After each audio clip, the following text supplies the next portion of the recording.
My name is Chris Claremont. You're watching Omni X-Men. And that's the guy we're going to be blaming tonight. Yes, folks, welcome to Omni X-Men season New Mutants. And I'm just going to say it. I'm going to kick the night off with it's Truth Juice evening. This is going to go off the rails fast. It's going to go off the rails hard. We are reading 2 issues of New Mutants tonight. Welcome to Omni X-Men. This is the show where we've been going omnibus by omnibus through the history of Chris Claremont and his X-Men and his now New Mutants. We've been breaking them down for you, sharing slideshows and ideas and comments on things, and really getting deep in the weeds of Claremont. And that means me, and it means this guy, Justin from No Good. Oh, crap. It's not that. It's not smut tonight. Hey. No smut. Hey, I was reading this. That's if you've got your, I don't have my mug. If you got your Bat Boys, we're the Bat Boys now. It's upstairs because we do have a guest tonight. That's a Bat Boy. We could totally just dive right into this. We really could. I mean, that's a spicy meatball there. That one. How you doing, man? I mean, I know you're. I'm under the weather. Yeah, under the weather. Yep. Bear with me, folks, in the chat. I did a lot of talking today. Surprise, but had a lot of presentations at work. So feeling a little something, I don't know, congestion or what. I got tea tonight, so hopefully we'll get through. Take care. Yeah. But, I have a feeling that I'm going to be able to, agree with a lot of the things you guys say, and that'll be the way for me to save a little bit of my, my voice here. So we'll see. Well, it's funny. It's kind of worked out a few times now that we have this particular guest on some very challenging issues to get excited. He gets the best. He just gets the best. There's a lot of cream here. It's crazy. It's crazy because we don't line this up. There's no planning involved in this. But we have a friend, the bearded comic bro. Link in the description down below, just like Justin's links. Not the biggest X-head, not the biggest mutant fan, and every year, as either humor for me or just education for him, he's willing to come on this show without any real prior knowledge and throw himself into this universe willingly. And he tends to get some rough episodes, some rough issues, I feel. Yeah, it just happens. We love this guy. We get to see him rant though, if you're here for that, all we're really doing is solidifying his thinking that he doesn't want to read any more of this stuff. Yeah. We're trying to sell him on this stuff. We're like, it's really not the best issues to sell him on. Yeah. So let's see if we can change his mind tonight. We have the one, the only, the bearded comic bro.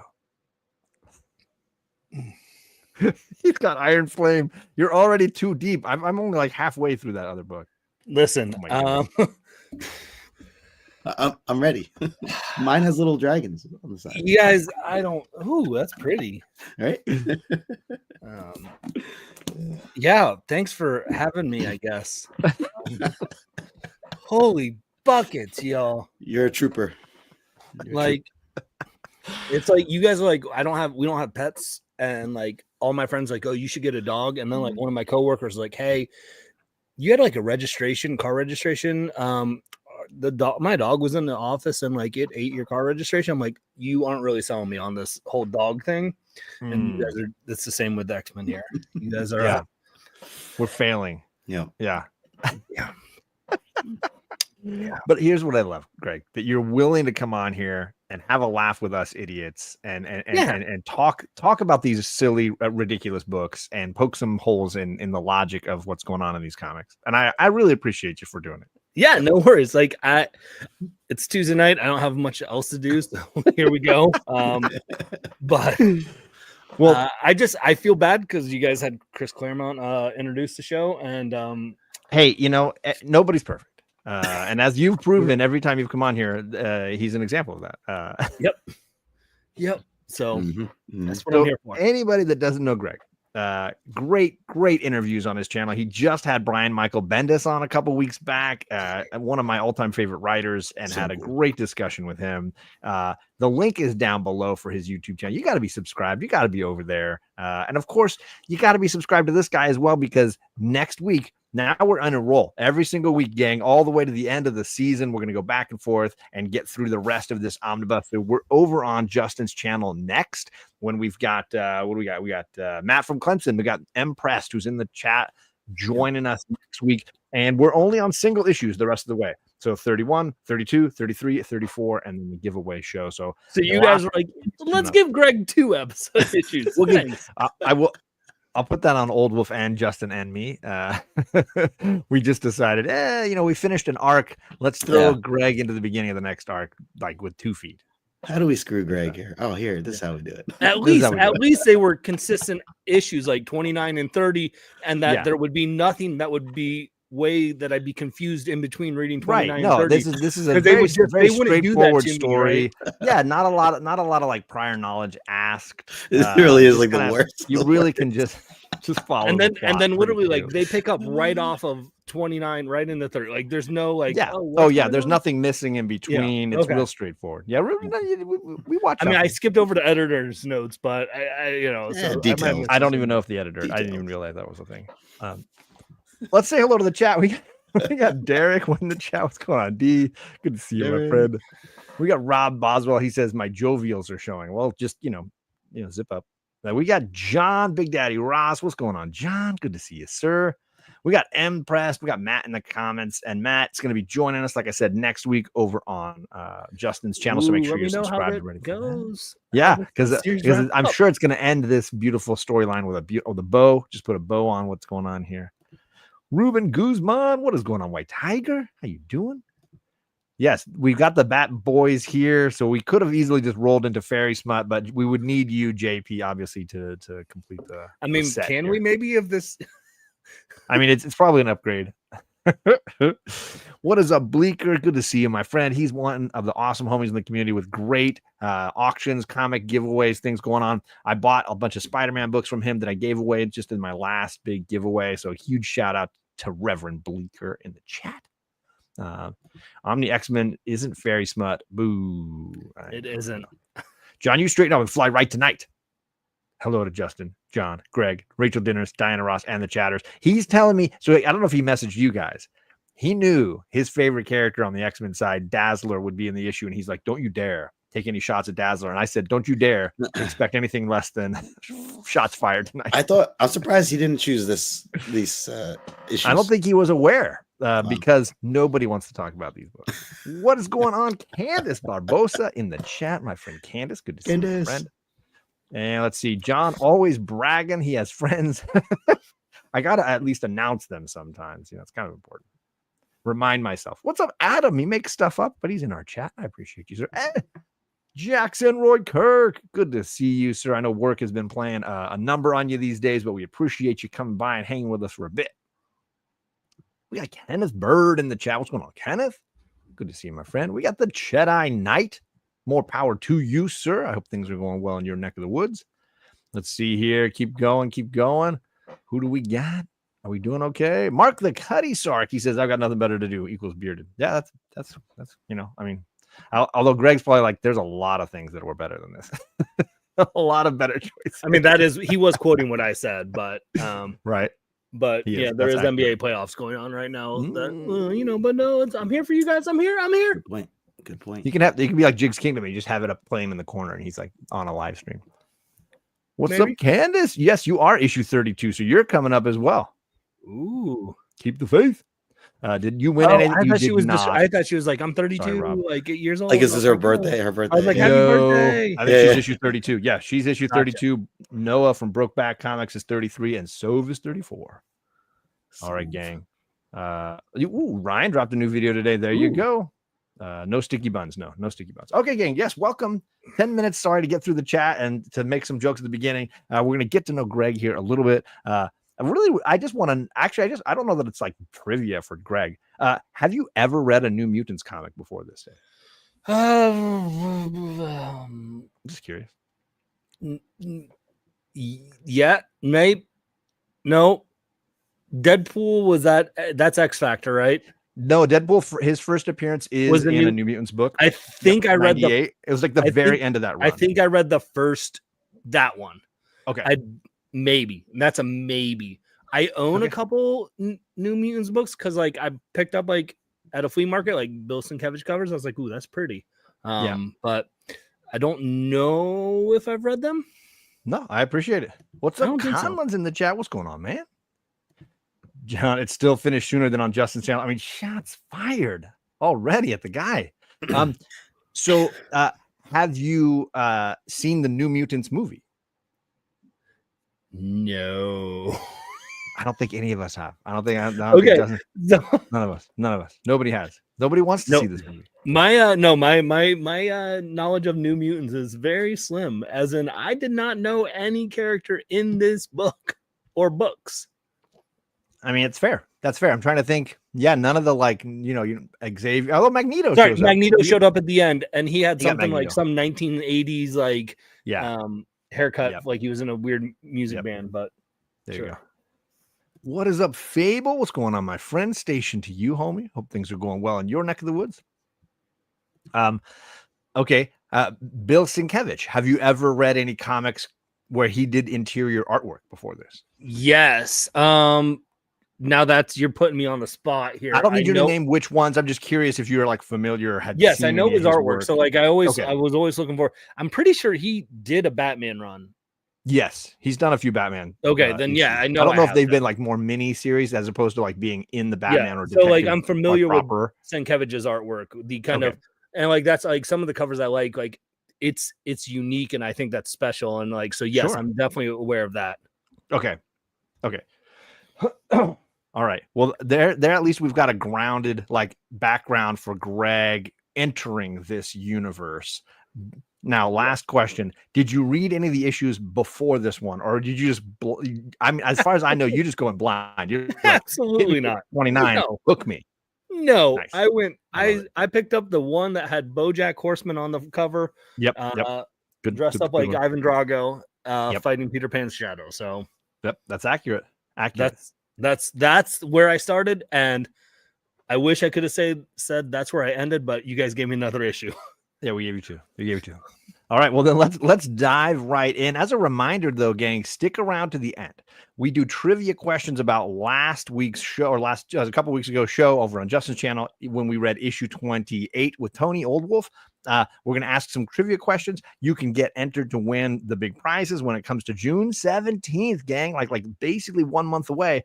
We're giving away a ton of prizes. I'm giving away an omnibus. I'm giving away a New Mutants graphic novel #1, first appearance of a lot of great characters. So we're giving away a ton of goodies. Original art from our friend Geek Out with Rosko. So there's lots of stuff given away. All you got to do is be on the wheel here and answer some trivia questions at the end. So be ready for that. Jackson's already dropping a little early with the line, but we're doing okay.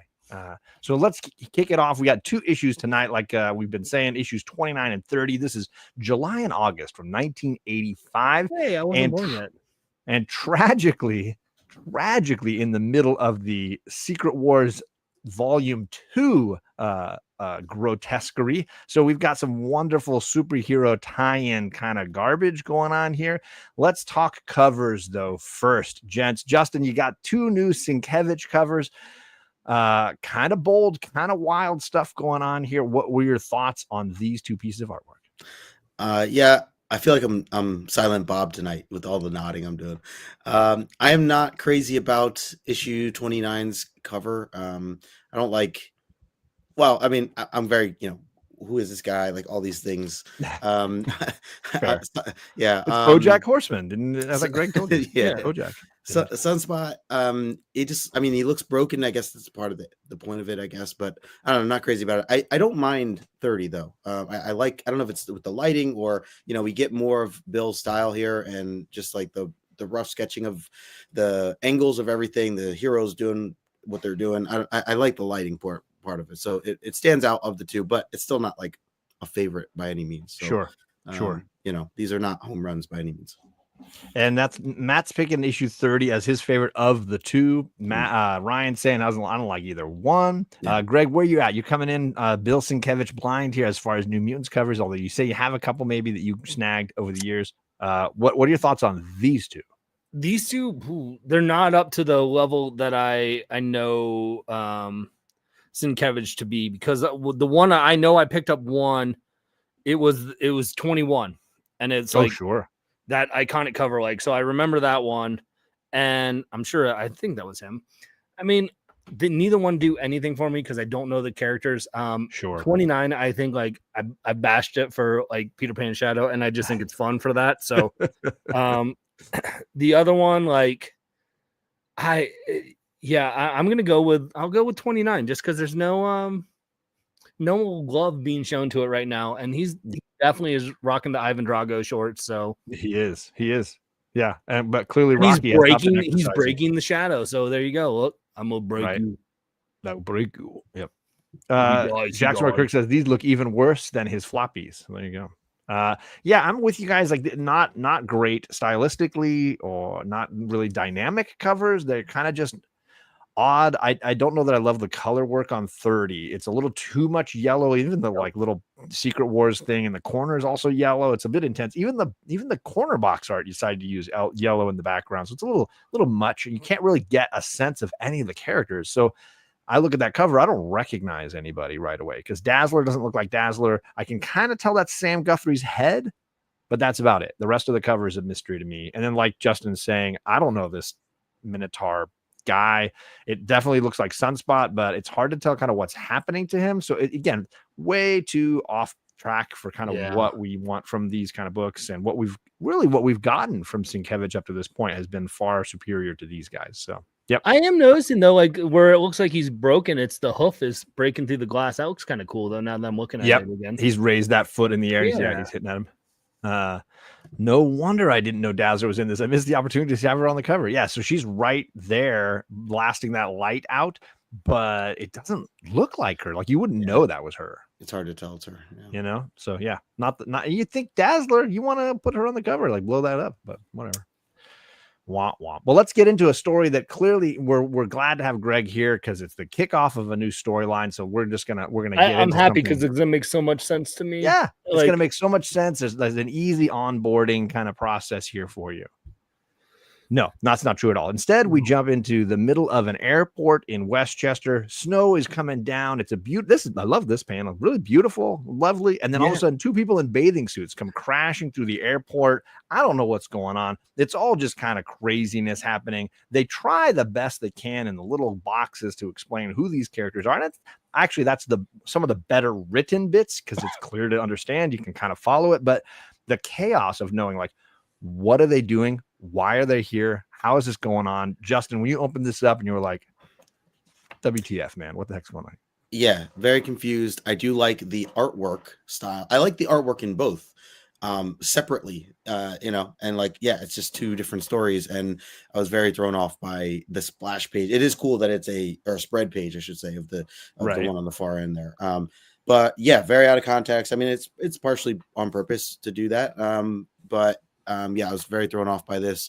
I do like that there's action right off the bat, even though we're trying to figure out what's what. But I think that the general sketch or draw style of this is still a beautiful piece. Even though it's only faded. Yeah, the negative space of the white snow, and yeah, and you make a good point, John, about the boxes here are this is probably some of the best storytelling portions of this book, because the next issue, when they do the same kind of thing, it's a jumbled mess. Like it's a buck wild mess because they're always trying to give you like, oh, if this is your first issue, we'll catch you up. No, the second issue is running around with shoelaces tied together. This issue, at least I felt like on these 2 pages, okay, I know these people, I kind of know who they are, a little bit about them. But I mean, it's not great, but it's a vastly superior start to the other one. I love Ryan saying it's the nude mutants again. We got Sam's naked again. the nude. So this is commonplace for him to be naked, and he is routinely shirtless throughout this series. I mean, I noticed that reading this comic. So yeah, it's his uniform. He does the no shirt uniform. That's like his thing. Like a wrestler from the 80s or something. Yep. So let's throw it to you, Greg. What are your thoughts on this start? How are you managing these first 3 pages? Because the first page, I opened it up. Splash page. The first page though is that meanwhile back at the mansion, I'm like, oh yeah, great Sienkiewicz art there with the airplane, like in the snow. I'm like, all right, okay, here we go. And then we get into just there's no context. And gang, don't worry if you read the next 2-3 pages why they're in their swimsuits. Yep. In an It takes airport, a while to get to that. Yeah, it does. but they don't even really address why. I mean, they kind of do, but it's really like so brief. Yeah. And they don't show you anything. Considering it's a comic, they show you nothing. It's like a sentence. Yeah. And so there's a lot of like why the airport, there's snow outside. Why are they crashing through? And why are they in the swimsuits? And why is he like? There's just so much questions. So I was just like, all questions. I got tricked. I think with that first page, we're like, okay, we got some. This is gonna be a good. Nice. And then I'm just like, oh, okay, here we go. Giddy up for the roller coaster. Yep. And I didn't even. I thought I was ready, and I wasn't ready. Yep. For what's to come in these next pages. You almost feel like you're missing a page, you know? Yes. Oh, that's routine through all of these books for sure. Jackson R. Kirk says he thought it was Dagger on that cover, that it wasn't Dazzler at all. Bill Sienkiewicz has done lots of Dazzler covers and did not get to do that here. He's either shirtless or he wears a lot of leather, which we will see this evening. What's up, Christina Payne in the chat? What's going on, Christina? Appreciate you dropping some links in the chat as always. Appreciated. And yes, these are the homies on the show tonight. And you can just click that link, go over there and subscribe, hit that follow button, hit that that notification bell. So when they go live or drop new books or content, you will be able to see it. Let's continue on, gang. Yes. So for background information, gang, what is happening here? We have just finished a 3-issue storyline for half of our New Mutants in Scotland.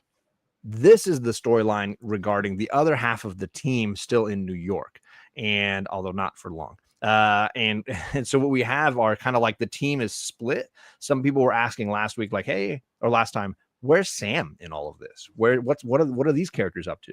And this is the sort of other half of what we got. And what's Sam's mutant name?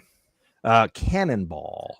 Okay, see, that confused me too, because I thought Cannonball was like a short, fat guy, like he was a cannonball. No. Yeah, I think you're thinking of maybe Puck from the Alpha Flight, who's like a little bearded guy they throw around sometimes, and he's an Alpha Flight. Like, he's like Jim. He like does flips and stuff. One that looks like a cannonball. A little person. He's like a little person. Okay. Yeah, and his costume, he has it like covers over his head like an old like swimmers or wrestlers costume. Like it's gotcha. like a swimmer's cap or whatever. Maybe that's who you're thinking of, Puck. I mean, it would make more sense that he would be named Cannonball. Yeah, that's fair. And that's Ilyana, the blonde. They tell you she's the sister of Colossus, right? So she's Russian. I know Colossus, but he wasn't in this issue. No, he's not. So yeah, we're back in the airport. Cannonball crashes down, and he's apparently in hot pursuit of a red van who's kidnapped a couple of his friends. And he's like shocked that the ground is cold, and he doesn't realize, why am I still in my bathing suit? This is kind of foolish. I'm running off half cocked here, as Sam is wont to do. He sees the red van and he thinks that maybe they're getting on a plane here because, shocker, it's an airport. Maybe they are getting on a plane. He blasts through the van to stop them and capture the driver. The driver's not giving up any information. So he tosses the driver to Ilyana and flies off after the jet. The jet has apparently a camera in the back aimed to watch if anybody's chasing them, because that happens a lot in your jets. And there they see in the rearview mirror, there comes Sam flying right at him. And so how do you stop the kid flying at you? You just kind of turn on the boosters extra. That's a thing on jets. You just extra boosters on the jet. And Sam, who is virtually invulnerable when he's flying like this, is not ready for that. The extra booster jet thing. And it blasts him and knocks him out of the sky. He, of course, was flying off, again, half-cocked, not in any way with any plan. He's like, how do I take this plane down? Well, I can't. So, I mean, if he had taken a second, gang. Okay, look. Cards on the table. I'm unloading on this book all night. Just be ready, gang. This is what's going to happen. Sam, I'm talking to you now. Sam. Look, my guy. You know, and you say, I can't crash this plane because I'll kill my friends. What's the only other option, dude? Like, follow it from a distance and be stealthy. Like, you can do that. Like, that's the only option you've got, is to trail this plane to its destination, call Ilyana and the other team, and have them come and join you to get your friends out. what else are you doing here? You jerk off. Like this is the rookie move. And you knew the only play you had was to track them. And that's, guess what? Suits your power set beautifully. You just fly along, fly casual. Don't let them know that you're there. Just like track the plane. But you get so close that his little stupid booster move works on you and you're dust. Just disappointed across several levels here. So Greg, I'll throw it to you first. Can I throw a counterpoint to that? Go for it. Maybe, just hear me out. Maybe Sam. Yeah. He saw the plane. It's a yellow plane, right? Yeah. Maybe he was in his hot tub earlier because we don't have a reference of where he was at. He was in his hot tub. Sure. And on his phone, he got an alert and he saw the new trailer for the Mission Impossible movie. He saw Tom Cruise doing the stunt where he's jumping onto the yellow plane. Yeah. And Sam's like, listen, let me do my own stunts. I can do this. I want to imitate Tom Cruise here. I like it. I'm just going to go in half cocked and try and grab onto the plane and see what happens. That makes way more sense. I feel like you've added a layer. There it is. Justin's agreeing with you. That's the only thing that makes sense in my mind. Because he's like, I want to do my own stuff. If Tom Cruise can do his own stunts. The only thing holding you back is this is way pre-cell phone. This is, I mean, unless they're calling him up on a rotary phone, that's the only way they're going to get a hold of Sam Guthrie, I think, at this point. But Laserdisc, no. No, definitely pre-Laserdisc, 1985. Okay. I think we're pre. Yeah. You're in the heart of VHS time at this point. I think. Sorry. Join us in the chat, Justin. But yeah, Greg, anything you want to add here to Sam and his solution to his friends getting kidnapped? No, it just seems it seems silly and that makes no sense. Again, I don't know this character, so if this is his token MO of just like he just does what he wants without thinking, he's the leader of this team, but he's a kid, and they're all kids. They're all learning how to do this, how their powers work, how to use them in each situation, and let's be honest, they've had Professor Xavier as their mentor guidance. It's not a jerk. I hear he is. He's a tragic failure, and I think that is showing here in Sam's efforts. Sam hasn't learned yet. He jumps right into things without a plan still. I mean, that's fair. Okay. That's accurate. Justin, did you want to add anything? Should we move to the next page? Where you at here, buddy? That he every time still, even, I don't know. He just doesn't, he just dives right in. He trashes an airport, a van, and almost a jet with his friends on board. I will say I like that Illyana's like concerned and like confused because she's not hurt, or she's like, "Oh, I'm all in one piece." Like she doesn't. Yeah, because he creates a force field around him when he's and flying, anybody that he's holding, and anybody close enough that's in that proximity is protected under the same little force field. Yeah, so I do appreciate that we get the little moments still where certain team members are learning about other people's powers. Yeah, for sure. Well, and speaking of that, the next page is Sam falling to his death, and Illyana saves him. Illyana, one of her abilities is to create little portals and travel people across space and time. Specifically, they have to go through a place in Marvel's universe called Limbo, which is, again, as it sounds, a place somewhere between life, death, heaven, and hell. And she is the demonic ruler of this world, owing to, comics. So she transports Sam to this limbo where she's basically torturing the driver of that car to try to get information out of him. Then whenever they're done, they can transport back. She's using one of her demon minions, Sim, as the threat to kind of get this driver to talk. And when he tells them a little bit about where they were going in Los Angeles, she offers to transport Sam with her to LA to save their friends. We could be there before the plane lands.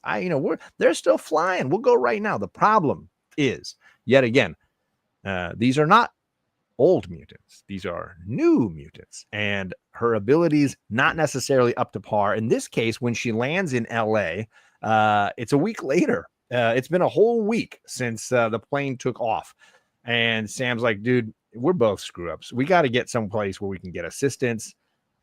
I do know somebody living pretty high on the hog in LA. Maybe we can use that to our advantage, and takes off. So, Justin, any thoughts here on the journey of our characters through limbo from New York to Los Angeles? I want to highlight the panels to right next to you, John, are some of my, it's one of my favorite scenes, is just seeing him falling. And then, because we don't really get a lot of this yet, or this early, her using her magic discs, teleportation disc to, move the team play. I mean, it happened, a handful of times, if that, but this was a really cool, unique and way. with lots of failures, right? Like she Yeah. brought an entire car into the living room of the mansion because she was trying to bring her friends in to help her, but she ended up bringing a car and all of them into the living room. Yeah. So like this scene works out perfectly. Magic looks like a badass. I mean, she is a badass. But just like, Wait, this is Magic? Yeah, Ileana goes by Magic nowadays. This is so she's got that soul sword and her armor that is created because of her abilities, right? Gotcha. Yeah. So you know her too. Then there you go. You know somebody, but she has. I know of her. I couldn't tell you anything about her. No, that's fine. So her brother's Colossus, the big metal guy, and she aged as a character because she was stranded in limbo for a very long period of time, and time moves differently there. And so she's relatively, the same age as her brother almost. She's just a few years younger than him now, but he didn't age during that time. And that's where she got a lot of her abilities that are her non-mutant powers. And who's Grimace? His name is Sim. He's one of the demons that lives in limbo and that she has kind of bent to her will. Yeah, we've met him a few times, so we kind of have a background on him. One of the he's only here for a punchline at this point. Yeah. I love this panel that's right above Dwight's head. That's one of my favorite ones. Just basically threatening she's like threatening the guy that they captured or whatever. And then to what Fable said, the panel of Sim and his arm stretching down the other, or the whole middle of the panel, that does look pretty cool. So I thought that was well drawn out. And then I mean, still seeing Magic suffer or struggle with her time, teleporting and being in the correct time is it's kind of where we're at, and makes sense. She's young. She's still trying to figure it out. So for sure. We got two awesome homies from the Comic Core days. My man, Drew Chew Bebe. And we've got C. Woodard Carson. What is going on, gang? I appreciate you guys coming and hanging out. Yeah. So the only bit I like about any of this is the use of Sim. I think it's kind of funny. She's like, I'm not threatening you. I got this big grimacy, as Greg says, grimace here. I got a demon, and the demon's just like, I'm gonna, and then he says lots of threatening, awful things to this guy who's like, of course, gonna absolutely talk and crap his pants in that moment. But then this book, look, gang, New York, limbo. Now we're in freaking LA. Like, this book can't make up its mind. It's already irksome that we're like 4, 5, 10 whatever pages in, and we've been in like 6 different locations. I'm on my heels a little bit here. Greg, how are you handling all this? Not well. Not well at all. Didn't know who.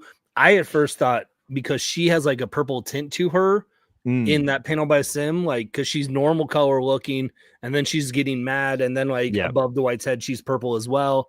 So I'm like, wait, did she turn into Grimace? And I was so confused. That'd be. And then I saw her at the bottom corner of the one panel with him in it. I was like, no, but I had no framework of what he was doing there and where he came from and why. So I was just like, that's fair. Ooh, but and then it's and I can see how it's drawn, how you would feel that you could get that sense for sure. Yeah, because like the shading, the coloring definitely shifts it from normal looking to then, well, you're not gonna like me when I eat my McDonald's fries. And I was like, okay, they can't do the Hulk, but they got this. Cool. But so it was I struggled a lot with these two issues. Okay.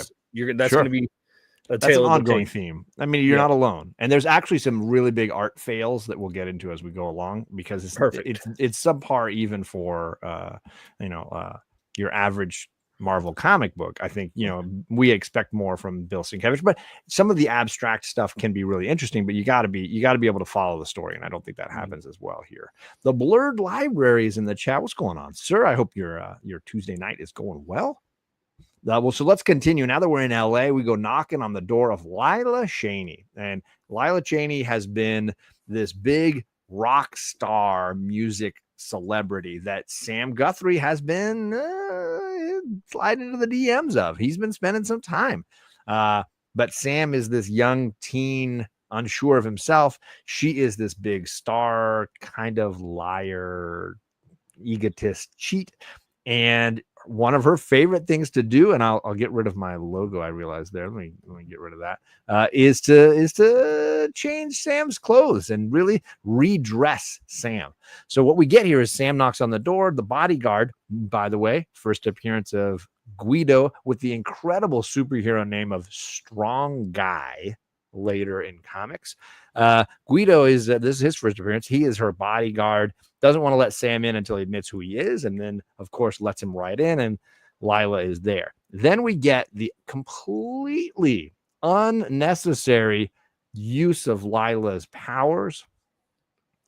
She can transport people across space and time to basically Oa. This is the Marvel Universe. She's got this like dome she lives in on another universe, and she's like, let's just take everybody there and get you guys new clothes that are completely not everyone. No, not of course not. No, Juliana. Sam gets new clothes. No, yeah. Magic, do you still stay in your bathing suit? Yeah. And we get another. So we get another location. This crazy random place, and we get a new character, or at least a character that hasn't been seen in a little bit. We get Dazzler. Dazzler is living with Lila, another music celebrity who has basically fallen on some hard times, not necessarily packing them in anymore like she used to. And Sam's like, look, I need your help. I need to find my friends. They've been kidnapped by these people. They're called like the Gladiator Club. Like, can you tell me about this? It's in here in LA. And Lila's like, oh yeah.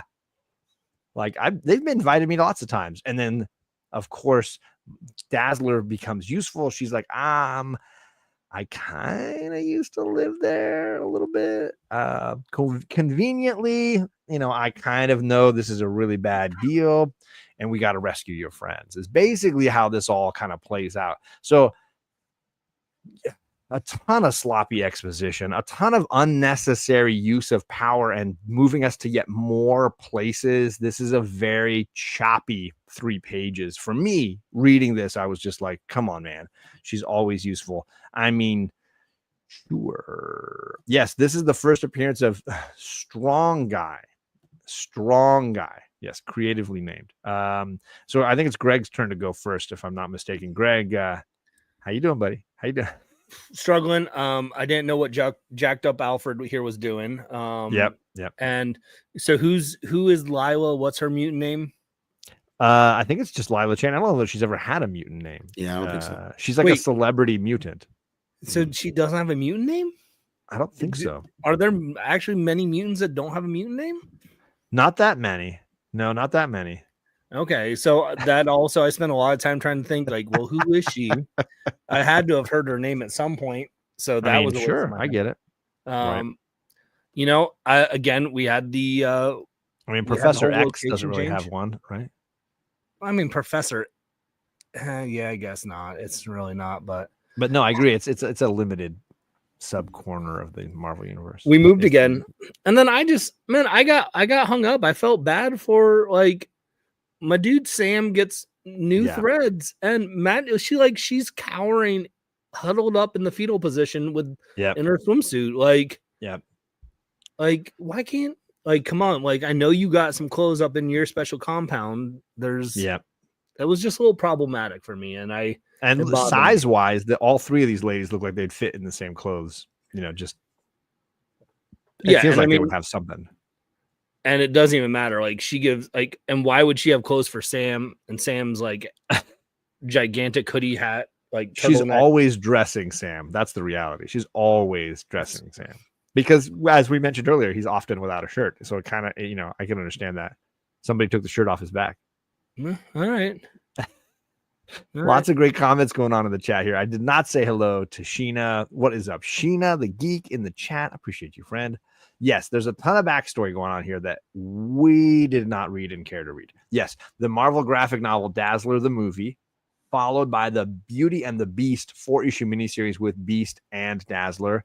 Also unread, unnecessary. But yes, that is a little bit of the setup, and they do reference it a couple of times in these issues. But yeah, they did mention Beauty and the Beast because that threw me off too. I was like, wait, what does this have to do with that movie? Oh, I'll help you, Greg. It's a tale as old as time. I mean, it sounds like something that you could adapt a fairy smut book into. Yeah, I can see that. So yeah, she does undress Sam a little bit as well. That's true. So Justin, any thoughts here on the shenanigans happening at Lila Cheney's shag house? Yeah, I mean, you guys are spot on with all the issues going on here. One thing I wanted to highlight that I liked is how uncomfortable Sam is when Lila's like with clothes on. He's like, she's like, hey, I also like you with your clothes off or whatever. He's like, oh gosh, Lila, not here. Like, so yeah, just him growing up fast. And then we also get that one liner of basically, here's where we were at a swim party, and that's why we were in our bathing suits. Yes. And so, anyways. It's just the entirety of the setup for this issue happens in one word balloon where Sam says, oh yeah, we were invited to a friend's house for a pool party, an indoor pool party. And then my friends got kidnapped in a red van and we chased them to the airport. Yeah. Like all of that happens in one word balloon. Kind of a pisser. But gotcha. Yeah, I missed that then reading. I mean, I don't blame you when it happens that subtly without any visual cueing at all. Kind of failing the comic medium a little bit. Yeah. Yep. Yes, Dazzler came out as a mutant, let the world know, and yeah, her career kind of took a. As a result, people were like, "I don't want to go watch a mutant. I don't care to see that." So she's kind of been, struggling. Yeah, I do like that they highlight that. Yeah. Just giving more. Knowing what the world's viewing them as, just a little reminder and all that stuff. So yeah, for sure. Well, let's continue on and see where it goes from there. We jump to the Gladiator world where poor Roberto dressed phenomenally in what clearly looks like to be shoulder pads and some kind of crotch protector. And he's fighting the character we all know and love, the character we were so happy had an appearance earlier in this run, Axe, the creatively named big Mohawk guy who carries an axe. Everybody knows him. You guys remember. I know the whole chat is excited to see the return of Axe. The guy who's so trained in how to use an axe, he swings it backwards in the top middle panel when he hits Roberto with it. Maybe you could argue he was trying not to kill Roberto, but failure of the basic function of his name and tool is to hit Sam backwards. Yeah, Sam is now in the Gladiator world. He's there with Amara, the character often known as Magma, who we'll see a little later, has some, volcanic abilities. They are basically being kept hostage of Alexander Flynn, the head of the Gladiator group, who is telling them, you have to fight. You have to be my pets now because I got some kids stashed somewhere. There's some kids. I got some kids. Yeah. So just fight or I kill kids. Like that's basically the gist of this entire stupid plot. And he's always like this floating hologram. I got kids somewhere. I'm gonna kill. So go kill people for me. Did I get that right, Greg? Is that about how you read it? Yeah. Like, don't even ask for a proof of life. Don't even ask prove it. Just take my word. Hey, Justin, I got some really good comic books for you. Just send me $200 and I'll just send you some really good comic books. Trust me, they're there. Yep. Come on. Is that going to be the end of the Omni X-Men? Is Greg's like, look, there's better stuff out there, buddy. Like it makes no sense. Like that to have that pivotal of a point. Like, and I know we're jumping ahead, so it's fine. But like, come on, we'll get there. Yeah, like ask for proof. No, the plot point was so poorly written that we could tell here way before the reveal lands. Like way before the guy who kidnapped you and is forcing you to fight and kill people you don't know. Might be lying to you. No way, John. This is Kevin Costner holding James Earl Jones up with a finger gun in his pocket and Field of Dreams. Field This of Dreams, is what this like. You told me your finger was a gun. No, it's your finger. No, it's a gun. Yeah, I get out of here. I'm not going to show you my gun. And then someone takes an axe to him. Yeah. It's all just wonderfully flawed. You said you saw something that what did Matt say? I was watching. He told me that my Cavs just lost and got knocked out. Oh, sorry, buddy. So it's okay. So I can drown my sorrows in poorly written comics. So here we go. That's what I'm here for. But I do have to say that gives me some Bat Boy vibes. That armor that dude's wearing. Right here. Yeah. There you go. It's a look. It's a good look. I'd rock. Why don't more people cosplay as that? Right. Yeah. Justin, terrific on. That's your cosplay right there. It's spot on. Listen, if you don't want to do it, just say something. Oh, okay. That's fine. No, he seems to like it. He seems to like it. I agree. I agree. Yeah, hold up the I agree. There it is. Justin, any thoughts here on evil Mr. Flynn? I think that when I'm reading these, I just give so much credit to Chris Claremont that I always doubt myself. I'm I must be missing something here. There must be something I read too fast, or it's going to explain in the next page or whatever. And so I kind of I'm okay, hold on, let's just go with it. But yeah, it's ridiculous. This whole issue is ridiculous. So I agree with everything you guys are saying. It's it really is laughable and I would just a head scratcher because I swear I went back and read this again thinking okay, I clearly missed something, but I didn't. No, so you didn't. No, it's just brutal. But at least we got the return of Axe. That's all that really matters. There you go. That's a great point. All right. Well, then moving on, we jump back to Lila Cheney's place in LA, and she's basically helping them plan for, okay, we got to figure out a way to rescue friends. Here, give us all the backstory that you can, Dazzler, on this place, on your life. And she basically goes through this sob story of entitlement of I was a celebrity musician and I told people who I really was and they didn't like me anymore. So I decided to go sing for murderers and at least they loved me.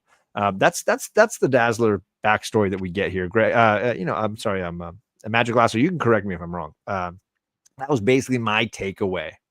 That was what she was going through. Lila Cheney's yeah, sucks to be you. That was basically Lila's response to this whole thing. And well, let's figure out a way to get into this place. I know where this part, the arena is. I can get us backstage passes to the murder show. Let's make this magic happen. Let's go. Let's do this. Meanwhile, we jump to the Magneto story that we've been getting breadcrumbs from for, I don't know, 6 weeks now. 6 episodes worth of Magneto struggling because he's had a serious injury. How do I use my powers anymore? All I can do is make my hair do the stupid Wolverine pointy thing. I can't quite figure out what I'm doing anymore with my life, but I'm banging blonde humans now, and I just don't know how I feel about all of this. Can I make this statue rise up? Can I do this erection metaphor thing? And he's I'm raising the statue up, and just when I'm getting my swerve on, the C blocker of all C blockers shows up here. We got Charles Xavier. Xavier pops into his mind right at the most inopportune moment and says, hey, the Beyonder is back. Remember that dude from Secret Wars a few years back where Marvel made a ton of money? He's back and they're doing a sequel. You got to help me. Can you take care of all the kids that I haven't been teaching really well for the last 30 issues and give them guidance? I know you suck, but can you do this for me? And I'm going to shout it at you in a really intense way and then vanish. Justin, did I miss anything? How are we doing here, buddy? You are spot on. Yeah, this is all so interesting. The whole thing with Dazzler, I said it before, but like I do appreciate that they like highlighted, you know, her struggles with, you know, not getting signed to, you know, play her gigs or whatever because she's mutant. So you know, I like that portion of it. I was always wondering what happened to Dazzler overall because she had such a badass introduction back in 130, and then it was crickets, you know, really ever since that saga. But so yeah, I mean, I'm intrigued to see like, but still, like this whole back, it's all ridiculous. And then Xavier, yeah, I mean, he comes in. I guess I don't again like I didn't read the stuff that the Beyonder stuff is kind of like beyond me, but it's we'll get to that in just a second. Yeah. Okay, Don't. yeah. But you know, I mean, to me, Professor X is doing what he does, right? He interrupts, he loudly shows up his face randomly. He is a C blocker for sure. Big time. Is this the first time, though? I wanted to ask that Professor X is like relying on Magneto in that sense. Like, okay, because I was like, I don't think. And the first time he's officially asking Magneto to do something this significant. Okay, so like this moment is in a way we read an issue that showed a flashback of the two of them, Xavier and Magneto, fighting together back in Uncanny, like you know, a few seasons back. But this is a very different ask. Right. Very right. Yeah, this was. I felt like this was a big deal. You know, just for these characters, the first time this is happening. Unfortunately, it's just part of a ridiculous set of stories. So, but fact, it is what it is. Jackson Kirk says that Axe is known as Shovel when he works in the stables at the you know, taking care of that Bojack. That's it's a different thing. She went from being a headline singer to a backup singer. She has to wear disguises and even rent an apartment. Yeah, that's a hard life. That's a hard life. Is that why she cut her hair? I don't know why anybody's doing. If you ask hairstyling questions in this book, I mean, come on, gang. I don't know. What is Sam's hair? He looks like that guy from Street Fighter with the like giant buzz cut. I don't remember that guy's name. That was fighting like Guile. Yeah, absolutely got the Guile looking haircut. There's a lot of bad hair choice. It was the 80s, but I'm still not accepting this as an answer. Greg, how you doing, man? How you? Still not good. Struggle bus still going. I mean, I imagine they introduced Dazzler as someone to tap into the disco era, and then by the time they did it, it was over, and they didn't know. I think they were planning a Dazzler movie when they first launched. This was the first time that you know, Ryan can correct me if I'm wrong. They had an idea for a character for a movie, and then they introduced her into comics to try to make the like platform stronger. But then the movie never happened, and we were stuck with this. So it is. Yeah, it is. It is. Hey, I understand Dazzler. See, I got it. I figured it out. Candace gets me. Candace gets me.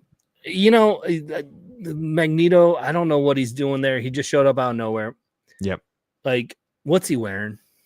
My dude. Not much. My dude. Yeah. Bill Sienkiewicz, is it that hard to draw shirts on dudes? Like, I'll ask. Let me text him real quick. Yeah, just that's fine. Like, you know, and I didn't even recognize the metaphor of an old man Magneto not being able to, you know, get it up. Yeah. And yep. There's definitely some erection comedy here. And here we go. It like and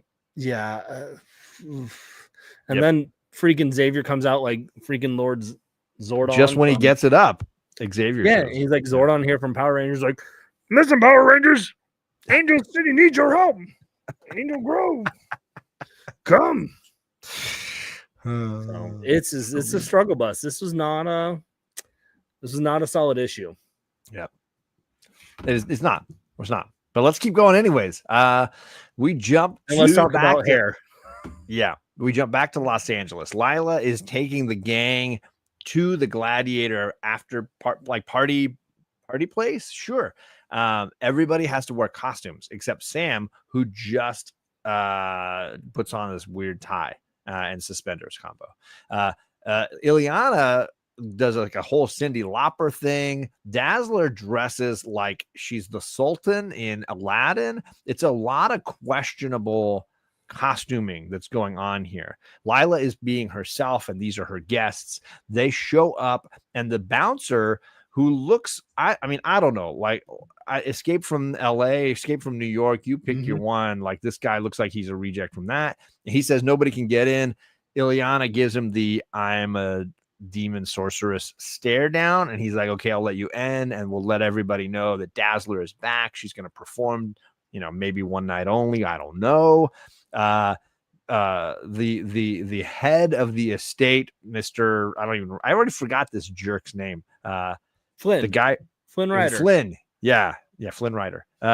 Flynn is basically like, sweet, we got our entertainment set for tonight, and I recognize that guy as a new mutant, so they're all in. Now the disguises that they spent so long crafting instantly useless, instantly because they instantly are like, because they're crappy disguises. They had a musician, like a rock star's like closet to raid, and they blew it. Like a basic disguise fail. I don't even know. I feel like Damien's icon, right? Look, there it is, right over Greg. He was just doing the sad vision pose, like it's real. It's real.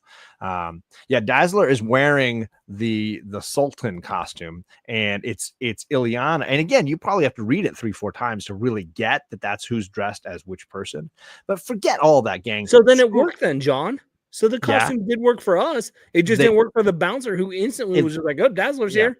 Yeah. It fooled Candace and you and I, but nobody else.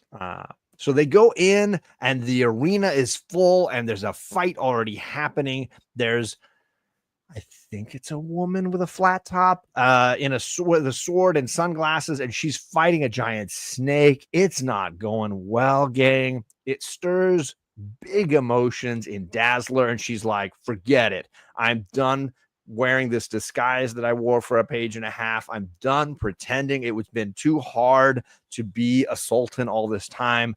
And she dives right into the arena, gang, in the midst of all of this. So is this a waste of 3 pages? Like, why put them in costumes? Why have the costumes get shockingly revealed? Why have her discard them a second later and jump into the arena? Just a page and a half of disguise. Yeah, a page and a half disguise. Like, I'm so like, it's more time spent on exposition and wasted time. You could easily give me a gladiator fight here in 3 pages. Why are we doing this garbage? Justin? Yeah. I am so glad that this is on your channel tonight. You're doing Don't great. hit the thumbs down, because I didn't write this book. Gang. You're doing great, John. This is literally just made my head hurt. I am with you, Candace, and all of us. Bobby was confused with where she was. Oh my with God. These disguises at first. If that's all you're confused by, then you're doing yeah. Like, the talking snake. I mean, we're like replicating Nova Roma again. Yep. Which, like, I mean, it was like okay that time around, but now, like, I don't know. It wasn't great. I'm ready for other things. So yeah, this was brutal. Okay, then let's check in with our guest. How you doing, Greg? Are you doing all right? Yeah. Like, it doesn't make sense. If you're gonna take the time to like have them in costumes, right? Let them be fooled for a little bit. That's it. All that otherwise, works, there's no point. Because instantly there was no hint that was Dazzler, but they could tell from the eyes that like it was Dazzler, apparently, because instantly they were like, oh, Dazzler's returned. And I don't know also why he has the Escape from LA bodyguards, and then right behind them he has sumo wrestler bodyguards. Like, pick a lane. All the guards. And like, what do you want? And then Prince Ali Baba, Dazzler here jumps out. Got to say one jump ahead of them all, and why are you guys making me do this? Apologies. I mean, half apologies, because I do enjoy dragging you through challenging material like this. Like, very entertaining. Shared pain. And according to the way it's written, yes, the fighter is a female. But also, I think in the next issue, her skin's green.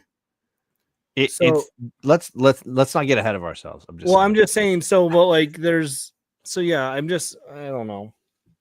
I must have fallen asleep because I don't remember these pages. That's the kind of book we're reading tonight, gang. The books. I'm sorry, I knocked my own glasses off. Books, plural. That's the kind of book we're reading. Books we're reading tonight. I was confused because she's the only part I cared about. Yeah, I mean, there's lots of reasons to be confused. Yeah, she's like a woman, but she's Frankenstein's monster at the same time. She's not even the bride of Frank. There you go. Justin, did I get to you? Did I even ask you about this page? I did. Yeah. Okay, so let's keep going. From here, we have the battle on the floor of the gladiator arena. Your BoJack Horseman jumps in. Dazzler is dazzling the Snake, and yet also conflicted because she sees Amara and Sunspot, and they're fighting BoJack and Axe, and it's a lot of battling going on. Amara creates a volcano in the middle of the arena, and it seems to be going well, but then Dazzler's like, no, you can't kill anybody. So she blasts Amara. Cannonball comes flying. Everybody's just being a jackass here. Nobody is solving anything. Dazzler is just screwing it all up. Like, let the heroes be heroes. I don't know what is happening. And thank goodness, the only redeeming part of this whole entire issue for me happens right here. Magneto rips the top off of the dome for the gladiator arena and basically just says, yo, I love your cute little powers. You all are adorable. The guy with the axe named Axe, wonderful. Love it. I'm a mutant. You guys are just new mutants. I'm a mutant. I am now the boss. He even has to say his name with like the shock. I am Magneto. Gang, come join me. You need to follow me. The Beyonder God is here, but I'm your daddy now. I'm your Magneto daddy now. So I loved this ending. I don't know, Greg, how you felt with seeing Magneto shut up, but it kind of felt like shenanigans over. Daddy's here. Yeah, I mean, listen, someone I recognized. I didn't know who Lava Butt was page before. Right. And so, I mean, look at her butt. Becky, look at her butt. Like you can see Magma's bottom, like really shown there. Yeah. So I was like, thank goodness Magneto's here, a character that I know. Right. We're ending this issue. Fantastic. Magneto's going to save the next issue, leading the team into something. And I was like, about time. And I can't wait. Get so much better here. Yeah. Right? I can't wait to discuss that here in a little bit. But like, because like Magneto, thank goodness. Right. I don't. You were happy to see that, right? He rips the top off the gladiator arena. He shouts, "I am Magneto." You're like, let's go, right? I mean, I didn't get as excited as that, but like I was like, at least I was like, okay, there's someone. I got Fassbender vibes here. I got a lot of Fassbender vibe. You know, I even had to throw a little Fassbender gif in there. The hair still throws me off, but that is a dope cape just flying like that. Yeah. So, and this is his 80s costume, which has the giant M on his chest. I don't know if you saw that. That's a look. He's still not wearing the helmet at this point. He's kind of foregoing the helmet because Xavier likes him right now. Yeah, but he probably should put that helmet on to hide that hair. Like maybe that's why he wears that helmet. Like people think it's to block out Xavier, but I think it's because he's like, ooh, bad hair day. Yeah, here we go. Yeah. You remember that like hairspray Aquanet that was like the helmet wouldn't fit right now, I don't think. No, it wouldn't. And I don't even know what Dazzler's doing right now. I know Magic Lasso said I get Dazzler. I don't. Oh, she's in this issue. I forgot. Yeah, she does like all she did was jump in the arena and screw everything up and then cause everybody to like she hypnotizes a snake. She does, yeah, right here next to me. That's what's happening to the snake right here. And then a snake that we never see again. No. Okay. Just holy buckets on that. Magma Butt. Yeah, Justin, what are your thoughts on Magma Butt? That's her new name. That's your name. Yeah, I was like, okay, all right. Yeah, the whole Magneto thing, I'm just wondering, like, where were you, dude? We needed you pages ago. As a reader, I needed him like 7 pages ago. Yeah, exactly. Oh, he was back there 7 pages ago, but he was dealing with a different snake. Yeah. Lasso says, yes, the trouser snake. A good, Justin? All good? All good. So here's how it goes in the omnibus here, gang. I can't flip to the next slide. The omnibus, the next thing in the omnibus. You know what? I'm gonna give me a second. So the next page in the omnibus is Secret Wars Volume 2, Issue 1. And gang, it's not even the whole thing. It's like 6-7 pages out of Secret Wars Volume 2, Issue 1. Don't read it. Secret Wars Volume 2. It's high level trash. I'm going to fix my camera. I don't think I want to see the wall. It's high level trash. And the issue bits that they give you, the only function that they serve in this omnibus is to explain to you how we go from Magneto, Daddy is here to save you, straight to the next page. It's awful. And it's there if you want it in the omnibus. They give you 7, 6, whatever pages of that, and it's trashy. It's awful reading. It's atrocious reading. It's bad reading. And yeah, Greg is making the right choice right now. I'm dying over here. and if you think tie-ins right now in 2025 in comics, Marvel, DC, whatever, are bad, they at least took the training wheels off. Now what you get now is the training wheels on, and the training wheels on in 1985 is it's rough. It's rough, gang. So I didn't even include it in the sideshow because I can't manage that. Like it's emotionally, it's a lot. Okay, panel, when you read this book with lots of sleep medication, these issues aren't hard to read. I'll read anything else. Y'all remember from getting to Secret Wars 2 off the racks, it was totally worthless. Yeah, there it is. That's how Bill wrote them, right? All right, well, let's just see. Because I am really looking forward to Greg's feelings when we go from Magneto Daddy shows up. I am ready for more. Let's open the next book and we get this. What?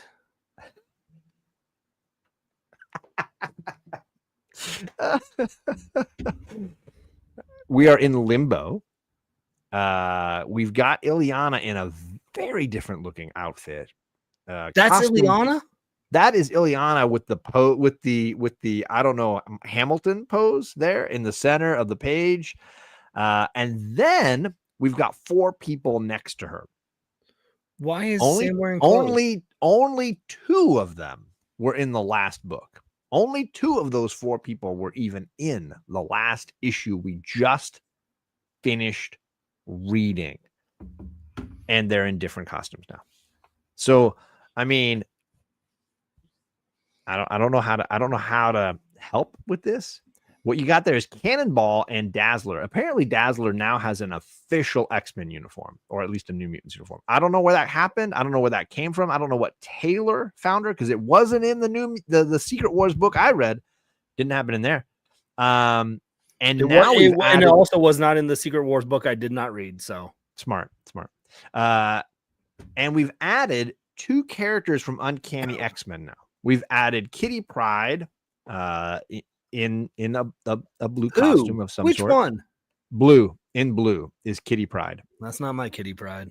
No, not so much. And then on the other side, the red with the Padawan ponytail going on is Rachel Summers, often known as Phoenix 2.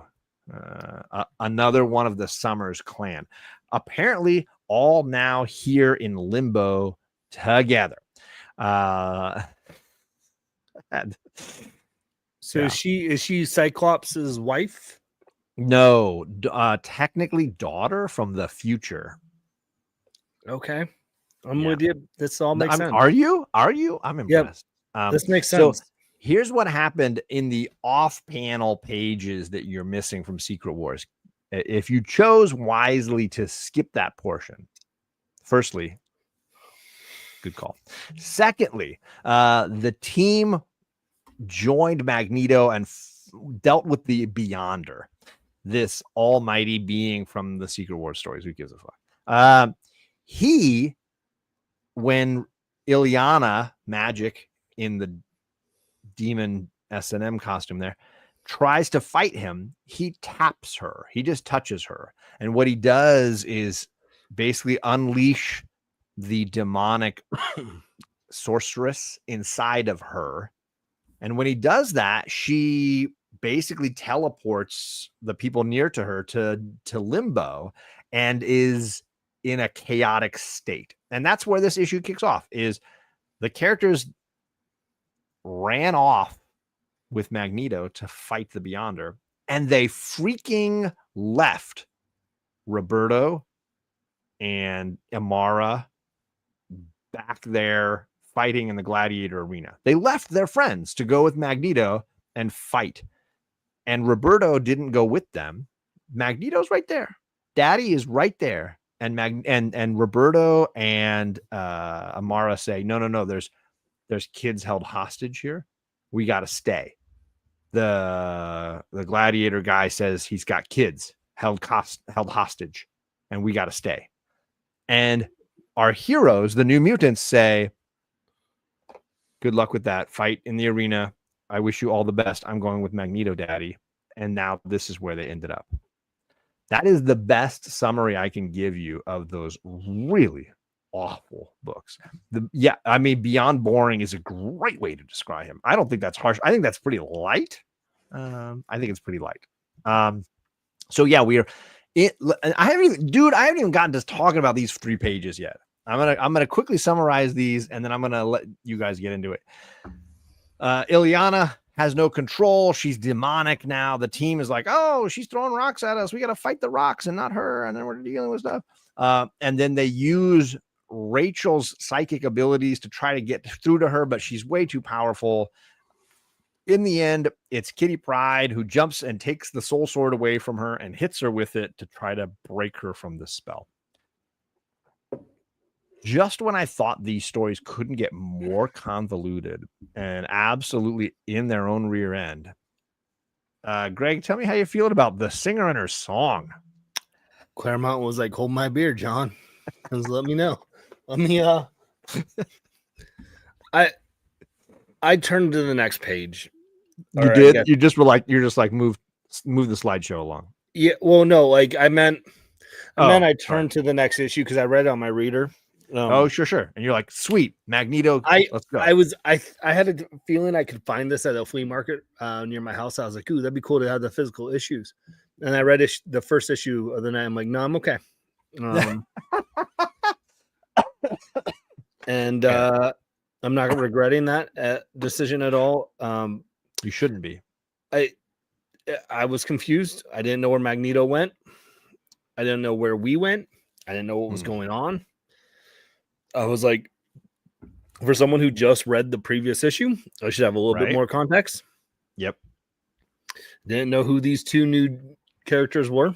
Apparently they're not new characters, but they're iconic characters, or at least one of them is. And I didn't know that Ilyana was the demon mistress here. And sure.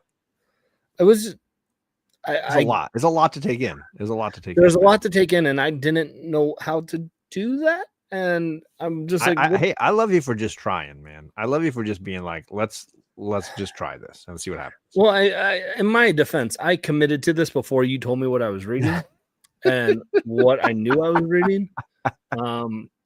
Because I think the previous time I was on your show, it was like Cave World as an annual. Yeah, we were in the Savage Lands. Not a lot of clothing. Annual, and it was. I guess it's an ongoing theme because we're getting a lot of scantily clad characters when you join. I mean, here we go. Like, and we get more scantiness over here. So, like, let's go. Yeah. I didn't know what's going on. They didn't explain it to me. No. And I was confused for someone reading 2 issues back to back. That should not be the case. Adam, here's the thing: if you're talking Secret Wars, I'm with you, my guy. You're talking Secret Wars 2. I mean, look, it's the difference between analyze this and analyze that. It's a big difference, my guy. Yeah. Like you want me to watch, analyze this? I'm sitting with you. I'm down. I'm watching. I'm laughing. I'm having a blast. You tell me you want to watch, analyze that? I'm unfriending you. I'm blocking you on social media. So it's kind of the same thing with Secret Wars 1 and 2. It's very different. It's a very different discussion that we're having, right? I'm surprised you're still reading Marvel comics if your introduction to Marvel is Secret Wars 2. That was I just listened to the audiobook of some Marvel book. It was like the history of Marvel. It was like really good. Sure. And they talked about that Secret Wars 2 was literally like, I think Shooter was told like, oh, Secret Wars was good. Let's do that again. And everyone involved was like, well, this is going to be crap, but okay. So, I mean, it's not wrong. It's not wrong. It'd be kind of like jumping into the Star Wars universe with Episode 2. I think you might just never go back. I mean, you might just walk away. It's like sand. You know, I hate sand. It's irritating. I mean, Justin, where you at, buddy? You guys are spot on here. Greg, you're a champ. I am so disappointed that, because I love magic, and I always wondered like what these scenes would look like for her first time discovery of this other side of her, the reveal, and to get it as part of these stories is such a letdown, because it just has so much potential, and her story is so cool, like generally speaking, and moving forward, and even the current stuff, and like to know that this is it, this is how it's like, it's just part of this mesh of random storylines. It's so disappointing. I like this middle page that you have. The bottom half. No, hear me out. The bottom half really Ileana's face screaming. I don't like Sam. Like it's very back and forth, because I don't like how Sam's drawn there in the middle, but I like her standing by herself, like that detail. That's Bill. Like that's what. You know, and the eyes of her screaming at the very bottom, that's Bill. Yeah, that's a very vampiric. But it's very back and forth of like, I don't know what it was, like laziness or rushing or what. And then for him to go give us those little glimpses of like Bill, and then everything else is just to shit. Anyways. I do agree that visually, I think there's some stunning stuff going on here. The problem is none of it serves the story, right? None of it tells the story. None of it adds to what Claremont's trying to do. None of it clarifies what's going on. So as visually interesting at the top there in the middle of that color work of like a sunset demon Ileana is, if you don't know who that is and what's going on, it is an absolute waste of artwork. And that's the problem here. That's the issue that they're having, is they're not adding to the plot here in any way, like, and instead it's confused and muddled. The problem too, John, like I'm looking at that credits page.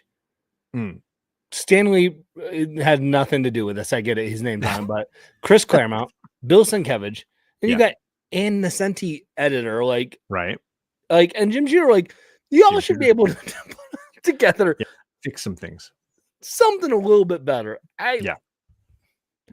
You're not wrong. I'm glad I did not read this when I had to sit at Jim Shooter's table for 4 hours, because don't bring this to him to sign. No, Jim, what was going on here, bud? Yep. That's what happens when you rush a big Marvel event. But we're going to continue on. We're going to fight through this, because nothing is more exciting than actually like forcing yourself to read something you don't want to read. We've got Kitty Pryde, who has saved Ileana by hitting her with her own weapon, and then feeling some of the after effects of this demonic possession. And the whole team's like, you know what we need? We need to go back to Los Angeles. So we're going to have Ileana the demon transport us back to LA, back to Lila Cheney's place. Thankfully, this time we didn't jump a week in time and space, as well as going across the universe. And we're going to steal her car. We're going to steal this red car. Hey, gang, I know we've been fighting the Beyonder. Remember our buddies we left in the gladiator arena to fight and die because they were trying to protect a bunch of little kids? We should probably do something about that. So they rush all the way back to the gladiator place to pick up on the stupid plot line that they left hanging when they ran off to deal with the Beyonder. Yet again, Sam Guthrie now shirtless. I don't know how it happened, gang. Look, somewhere between wearing the cool uniform and putting on a suit and shirt. The dude is shirtless again, driving the damn like red convertible down the road. And it's not the first time we're going to be dealing, or the only time we're going to be dealing with confusing, mediocre artwork that's leaving the story to us to figure out on our own. Absolutely infuriating. Sam goes through 3 costume changes in basically 4 pages for no reason. Like there's no point to it. Just keep him in the goddamn New Mutants uniform the whole way. What's the point? But now he's topless wearing sunglasses. They're trying to figure out, hey, what do we do when we get there? They're questioning, I don't know, life choices. Dazzler's explaining why she's torn and conflicted and all the stuff going on in her head that we don't really care about it. I don't know what's going on. Kitty Pryde's like, you guys suck. Like, I thought the New Mutants were cooler than this. We just need to go in and rescue our friends. Get your stuff together here. Work your stuff out on your own time. Sam's like, is this what a leader is? I don't even know anymore. And then, of course, at the bottom there, we get to jump to the Gladiator Arena and see Sunspot getting clobbered with, I don't know, a club with spikes on it. Justin? I agree. That's fair. Is Ian in the chat? I didn't even say hi to Ian if he came through. I'm sorry, Ian. I don't see you in the chat. Strange dog. Ian, I hope you're doing. Oh, there he is. What is up, Ian, my buddy? Thanks for hanging out on Friday night and being on the live stream with me. I appreciate you, buddy. All right. Well, then, Greg, how you doing? I like it. Let's keep moving. Okay, like I'm glad I wasn't the only one that noticed. Like, Sam, what's she doing? Where's your shirt? Why are we? Yeah. Why put him in the white t-shirt when he was just in? Because the panel above, he's in his costume still. Yes. Then let's go to white shirt, and it's like, hey, I got to get into my swimsuit costume because he's in costume here. Yeah, he's in white Indiana Jones shirt and his disguise that he and then he's in no shirt in the car with sunglasses. Apparently and he's driving at night. I don't know what he's got the headlights on the car. So why are you wearing your sunglasses? And I also like so that I'm glad you brought that point up. So I don't have to belabor that point because I'm here for you, buddy. I'm here. We're suffering together. That's the community part of this. But also, can I just who Claremont? Listen, who am I to judge you here, bud? But all the reasons. The quote where he's driving the car, top panel, top right corner, says when the time came for me to get my own wheels, the money had to go to pay my daddy's doctor bill. I listen. I love my dad. Yeah, I don't think I ever once called him my daddy. When I was in my 20s, like, I don't know. And it just was weird to me. So I'm like, wait, is someone else talking? I'm like, there's like 4 other girls in the car that I don't know who they are, but I'm like, no, he's driving and he doesn't know how to drive and they're judging him. And I don't know. Like, how about this one? Let me throw it a layer deeper and just point out bad artwork. And I'm sorry, Bill Sienkiewicz, should do this. The picture of him driving with the 3 girls. Yeah. Why is there red running across the middle of his chest? Do you see it? Like, look closely at it. You should see his torso. He is in the car and Ileana is next to him, but it looks like he's hanging his arm out the door of the car, but he's not. He's in the car. I should see his torso. I don't know. It looks like he's carrying a red purse under his arm. I think it's under the other arm. It's under the other arm. I see what you mean, John. What's under his arm? What's under his car arm? door? His arm's supposed to be out the window. Then that means those 3 girls are out of the car. They're not in the car. No, it's on the left of him. It's on the left side. He's driving. They're on the right side. His left arm is on the outside the door. It does, John. You're not wrong. But look at where the door is. You don't see his chest. Yeah, it's just his shoulder. His other shoulder. Sam is running right under his arm. Sam is a skinny dude. His chest is sucked in a little bit. His arms but out then here. Look at under his arm and next to her blonde hair. I see the door. But that's black. It could just be shadowing. That's bad art, gang. I'm not disagreeing. It gets worse. I've got my favorite one still coming up. I'm not disagreeing. I'm just saying that is what it is. Like, I don't even know. I don't even know, gang. I don't even know. Sam's from Kentucky. The KFC he ate was authentic. I don't care about his damn KFC. Let's just get back to the gladiators. Do we have to? We got to. We got a lot of gladiator trolls fighting Roberto in the arena in great costumes. I had to include Zardoz. If you guys don't know Sean Connery's all-time greatest cinematic achievement, that's Sean Connery in the red bikini down there dancing with the ninjas. For me, I got Zardoz vibes. I don't know if anybody else knows this. Oh, for sure. Incredible cinematic John, masterpiece. did you ask that with me on this panel? It's rivaling the comic. We did a Sean Connery retrospective. Yeah, we did. Of course, we spent a couple hours on it. We did. Yeah. So yeah, we're seeing Amara and Roberto. They're just apparently they're just spending a little time reminding us that there's still a week later, however long the Beyonder crap was going on. They're still fighting in the arena, not questioning Flynn telling them that there's kids held hostage somewhere. They're still going. It's all still happening. Meanwhile, our heroes arrive at the Overlook where they're going to spy on the arena. They're all just like in their spy gear, shirtless or whatever. And the Beyonder shows up, and the Beyonder is just kind of like looming over their shoulder. And we're like, why? Why do we need the Beyonder in this?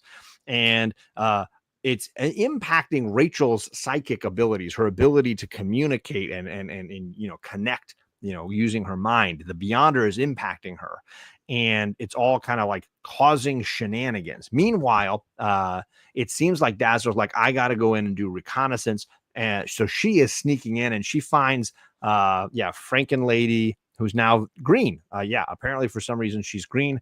She finds Bojack, and she's connecting with them. And Flynn, who we don't really see except that he's been a hologram, and now he's holding a phone that's rotary style, and he's just kind of happy that she's back, but he wants to it's just glop. What I was willing to kind of like struggle through in the last issue has basically like fallen in like a house of cards to just be crud. And I would absolutely rather talk about Zardoz, the amazing cinematic staple from the late 70s, but we're sadly not. It's Magic Mike on a budget. I mean, it's better, way better than that. Put some respect on that. But let's let Justin have a shot at whatever the heck is happening on these 3 pages. Oh, sorry, I was doing it for passing. Yeah, I mean, it's accurate, very accurate. This was. I was so confused by the Beyonder showing up. Well, first of all, we get another reminder of this guy Flynn saying, "Yeah, there's these kids, and they all get slaughtered if you don't do what I say." Yeah. So that was frustrating. And then the Beyonder portion, I didn't like the first time around. I didn't like get that, so I was very confused. Like, who? Like, there's this group. I just see a group of people is all I read. And then I'm like, we got to tie it into the Secret Wars too. And there's the Beyonder. I didn't even get that was Beyonder. I'm just like, isn't Beyonder supposed to have like a big head or something? No. Yeah, I didn't know what he looked like, but I just thought he basically looks like a human. No, you're thinking of the Watcher, who looks like a big baby. He's always, spoiler, watching. Isn't that what Beyonder's doing here? He's creepily watching them from behind. I mean, he is watching, but he's the Beyonder. I thought it was just like one of the mutants. I didn't know who it was at first. I love that Greg thinks the Beyonder and the Watcher are the same person, and I love that. I love that because that's fair, and that's what the Beyonder is doing. Is he's just snooping. Yeah. Yes, we're not going to throw. I love you. Look. Yeah, this is just me and you, Jackson. I love that that the impossible, Mr. Impossible, the Possible Man is interacting in this. We're entering the phase of this is just too much information. Like we don't need to get into that because I think we're already confusing the Watcher and the Beyonder. You're throwing the impossible. It's too much. I appreciate it. You're right. You're not wrong. But let's pump the brakes a little bit. Let's pump the brakes. It's too much. Justin.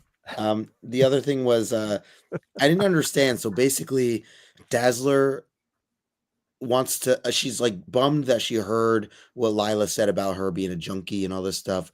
Yeah. So she wants to like prove herself. So she By goes being a drunk. Yeah, but then I then don't she know. like joins in on and she's Oh, I drinking and, forgot. I forgot, Greg. You know what? I'll save it for Greg. You go ahead. Sorry, Justin, finish. okay. Well, It's the molecule, man. And yeah, stop, buddy, stop. Yeah, I just thought that I didn't understand what her point was. She was going back to prove something or not, and then she just joins in on the fun. And I don't know. Anyways, just want to. Well, and then we get the so this is really just. I'm gonna hide this for a second.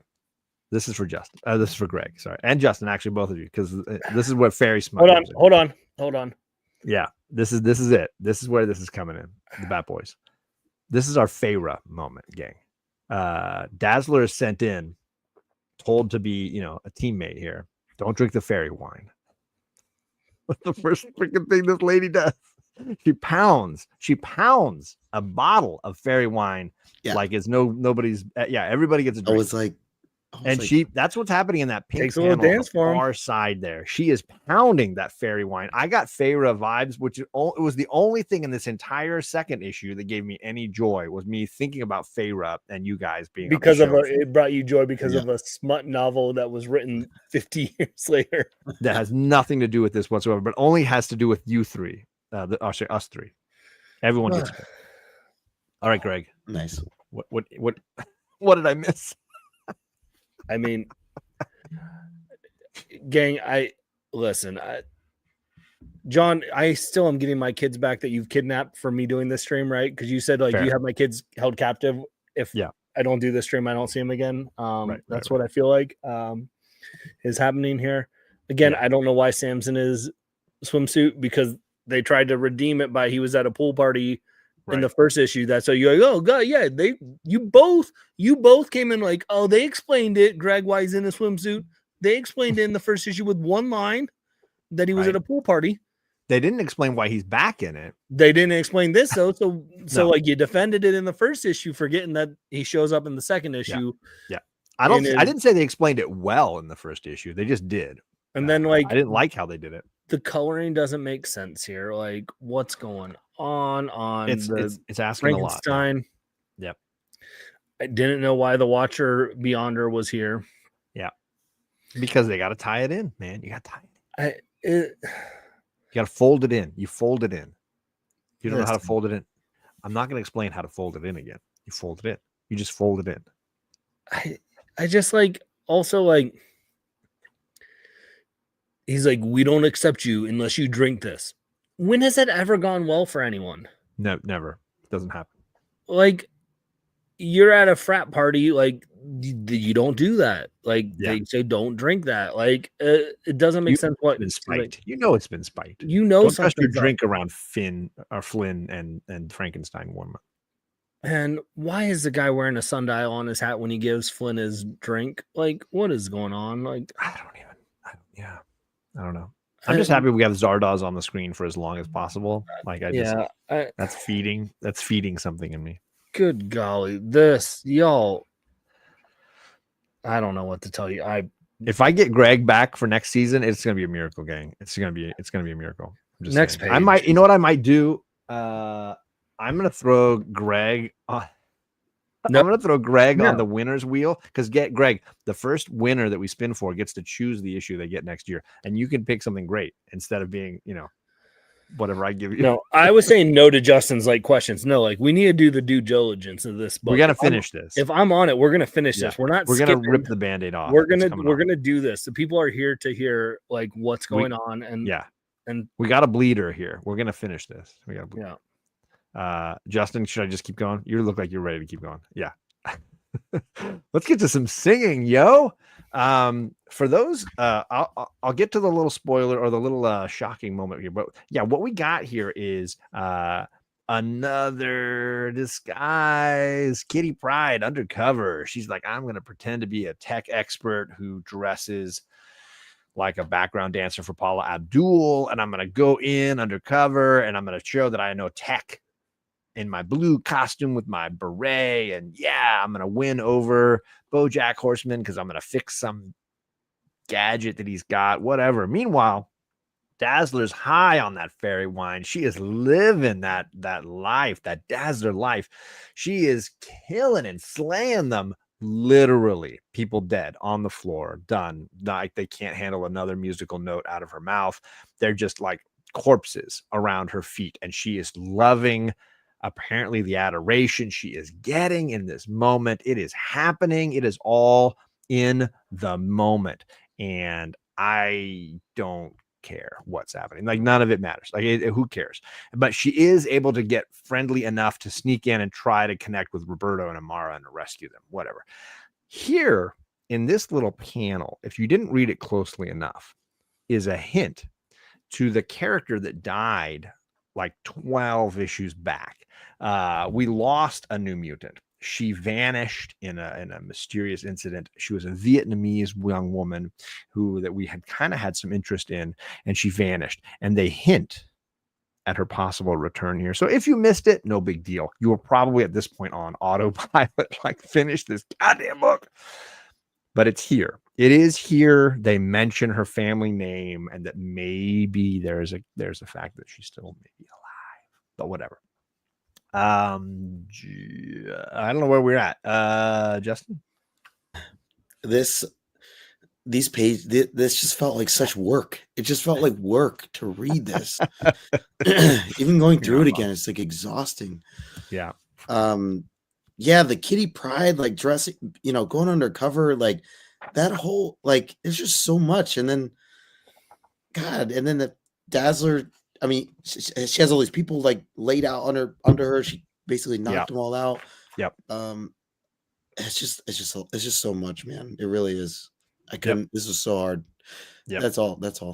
I want everybody to notice though, to just store in your memory banks Dazzler's outfit, the crop top she's wearing, the shoulder-free crop top, because my least favorite panel artist fail is coming up, and it has to do with her outfit. Anyways, I had to include a little Simon Cowell listening to the amazing performance there, because I knew that was Greg. Where you at, buddy? So you said Paula Abdul backup dancer. I can't. That's what I was looking. I was trying to remember. I can't place it. Like her outfit reminds me of some singer or a painter or something. It was the dude with black hair, always wore like a hat like that, had a mustache. That is who it's screaming. Oh, well, that's like a Rick Jamesy kind of thing.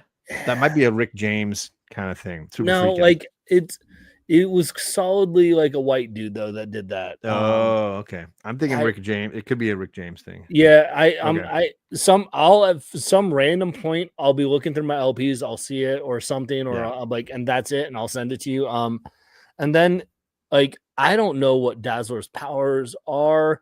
I thought she had firework powers. Nobody does. And now she has like Black Canary powers. I don't know. Yeah. And then like you've got like the Pepsi Cola mouth here, like in the one panel, which is kind of cool. Like that's, I don't know. Like Candace is right. Yeah, they did her. There's no evidence that she's on pitch. None. She's killing people. She's slaying them, as they say in the showbiz. But like, again, it doesn't make sense what's happening.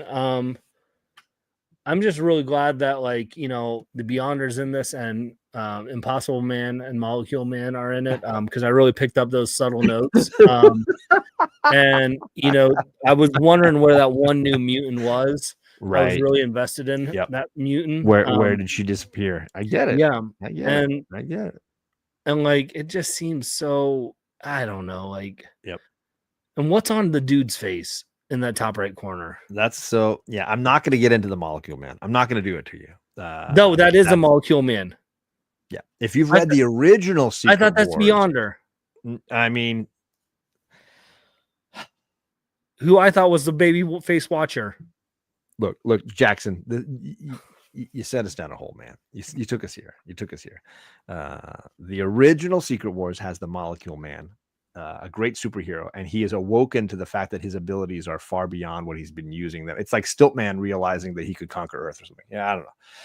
When Beyonder comes to Earth in Secret Wars 2, he uses Molecule Man's body. That's why he looks like the Molecule Man. But that's the Beyonder. He's wearing a Molecule Man suit at this point. Okay. So sorry that he's got the weird lightning bolts on his face. It's not a Harry Potter like premonition, like a pre-Harry Potter with the lightning bolts on his face. It's not that. I don't know who Harry Potter is either, so That's a smart move. yeah. Seems problematic. It's so bad. All right, we're gonna move on because we all need more. We're only halfway through this issue, guys. It's bad. Yeah, we had 2 hours. We might break the record. We might break it, Greg. We're definitely breaking the record tonight. What is the record? I don't even know. I don't even know. Only Sove knows.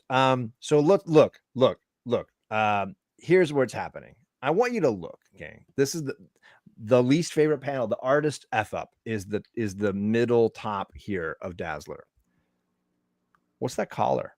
Can somebody explain the fuchsia collar that she's wearing? Because dude, right here next to Justin, she's still wearing the goddamn freaking tank top, whatever that is, tube top. Why does she have a collar up here and none down here? And she didn't have it on the last. What? And why is the tube top black when it was pink earlier? Dude, I'm just saying. It's an absolute screw up. They clearly are moving panels around to try to make this story work. This is her costume. She's got a collar up here. Yep. This is the level of F up artwork that we've got in this book. And it's just so frustrating to read because you're confused and you're bored and you're disinterested. And Sam has been sitting on that goddamn rock while his teammates are, I don't know, like singing songs and trying to rescue each other. He's holding a freaking walkie-talkie for an entire issue, sitting on a rock with no shirt and no shoes and no service. I don't get what's going on with Sam in this book. But what's also is she has the collar earlier in the episode, and then when she's singing it's no collar, and then collar and no collar. And now she's wearing it again in the middle. I'm not flying right, Ryan, but Bill Sienkiewicz needs words, is what I'm saying. But let's get in deeper. Apparently they rehearse before the gladiator arenas, and they're all rehearsing together, musicians and gladiators in fighting and volcanic superheroes and freaking BoJack Horseman and the gargoyle after weight loss program. I don't know, it's all happening simultaneously, and only thing that Sam and Rachel Summers can do is meditate on a rock and find inner peace, because got to find some way to use them. Gang, this book gets worse is what I'm saying. Like, it steadily declines. This might be my least favorite comic we've read in Omni X-Men. This one issue 30. I'm so glad that I was here for it. Freaking trash. It's freaking trash. It is so bad. Does anybody want to say anything about these 3 pages at all? We're like, Greg, you got to come on and just give X-Men another try, Greg. You got to. No, that's not what I ever say to Greg. I'm smarter than that. Yeah. Who's the purple flying dragon? I don't even know. It's Gargoyle, right? From that Gargoyles TV show. Bat Boy? Mm-hmm. I don't even know. Are we moving on? You please. All right. Telling the story. We've still got meditating going on, and we've still got a shirtless Sam. And apparently he is massaging Ileana's head for some really uncomfortably awkward moment there, where he's basically like, get all the fingers in. As he massages her head, his forehead grows. Yes, the stretch of his skull. By him scratching her forehead, he's consuming her forehead. Look at that. Yes, look at that panel. It's a 5-head. 5-head. I can't. Gang. And we've got all kinds of stuff happening. Kitty Pryde apparently is now so undercover she's able to find Roberto. And let's look at this one. When she falls down by Greg in that spot there, she comes through the ceiling. Roberto's got a shirt on. She hugs Roberto in the next freaking panel, and he's shirtless, wearing just a bikini bottom. Where did his shirt go? Where did Roberto's same place where Sam's went go? Roberto lost a shirt between 2 panels. we missed the Dang. dialogue between him and Sam where he's like, Sam's like, just take your shirt off, bro. Just do it. And gang, that's just the drawings. The plot has just as many holes. I'm just saying it's rough. It is rough. And the Beyonder shows up again, and he's just standing in a field of beige plants that I don't understand. And he's not really doing anything useful. He's just sort of standing there, and Ilyana tries to fight him, then doesn't really work, and he knocks her down, and then Rachel tries to commune with him, but he's fracturing her minds. It's just why? This is the height or the birth of off, as Jackson Roy Kirk mentioned, I don't know, 5 hours ago when this conversation started. This is where crappy Marvel DC tie-ins started, right here. This. And I have nothing else to add unless Greg's got John, I don't want to X-Men explain you here. Okay, good. Don't take us down. Don't take us down. We're on a high right now. I don't want to be that person, but that's actually not the Beyonder. I believe you meant the Molecule Man. It's Molecule. Yeah, Greg Jackson's correcting me too. Yeah. Yeah, I don't like. I don't want to be that guy. Like my plethora of knowledge of this universe. Like, yeah. I feel like I'd be remiss if I just let that slip out there because I don't. No, that's why I invited you. I don't want you in, like putting that type of information out there. Like, but I feel bad. Like I'm not trying. You're so to, like, supportive, and let me I'm just not bring trying in to, one of your favorite people real quick. Mutant explain you, but no, it's fine. Okay, just to say hi. Yeah. Like why is his head growing? Hey! Your dad's making me read a really bad comic book right now. Which one? An X-Men book. New Mutants issue 29 and 30. It's really rough. The worst. Look at the forehead there. The worst. Yeah. We were looking at this guy's forehead. Yeah, and the way he's massaging that girl's head. Yeah. Yeah, it's Charlie. What this is Charlie, what's your dad doing to me? Roy Kirk, best part of the show. Yeah. Yeah. We're glad you're here. How was practice tonight? It was good. We did a 1-on-1 and I had to play on the field, like doing moves and stuff. Yeah. And I was keeper and I dribbled around this 07 girl. And as I like ran past the keeper coach with the ball, he yelled out to her. He went, "That's a keeper. You got to get around, but that's a keeper you're going against. She's beating you." So you were the keeper going against an offensive player who was 4 years older than you, her. and you beat her. There it is. 1-on-1s. We were doing 1-on-1s and I was beating them by speed mostly. So. Yeah. So cool. Yeah. There you go. You're awesome, Charlie. Is an 07 a girl, a Bond girl? No, it's a girl whose birth year is 07. Charlie's a birth year who's 2010. So we don't get a cool name. We're just 10s. Yeah, you're the 2010s. Yeah, you're the 07s. I get it. Well, I appreciate you elevating our program. Really good. All right. Bye, girl. That was great. Are we? That was great. Are we ready to add it back to the screen, the slideshow here? I'm awake now. Yeah. Hey, we're back. Oh no. Anybody got anything? Should we keep going? I will say, because I feel like I've not done anything like positive. That panel above Michael Cera's head is actually pretty cool. Like that's a cool Sienkiewicz panel. With Rachel's head and all the colors and yeah. No, that looks cool. All right, Justin. That's it. I don't want to say good to keep going. But nice about it. I agree. All right. So now we're nearing the end. I mean, the light at the end of the tunnel is here. We're trying to rescue everybody.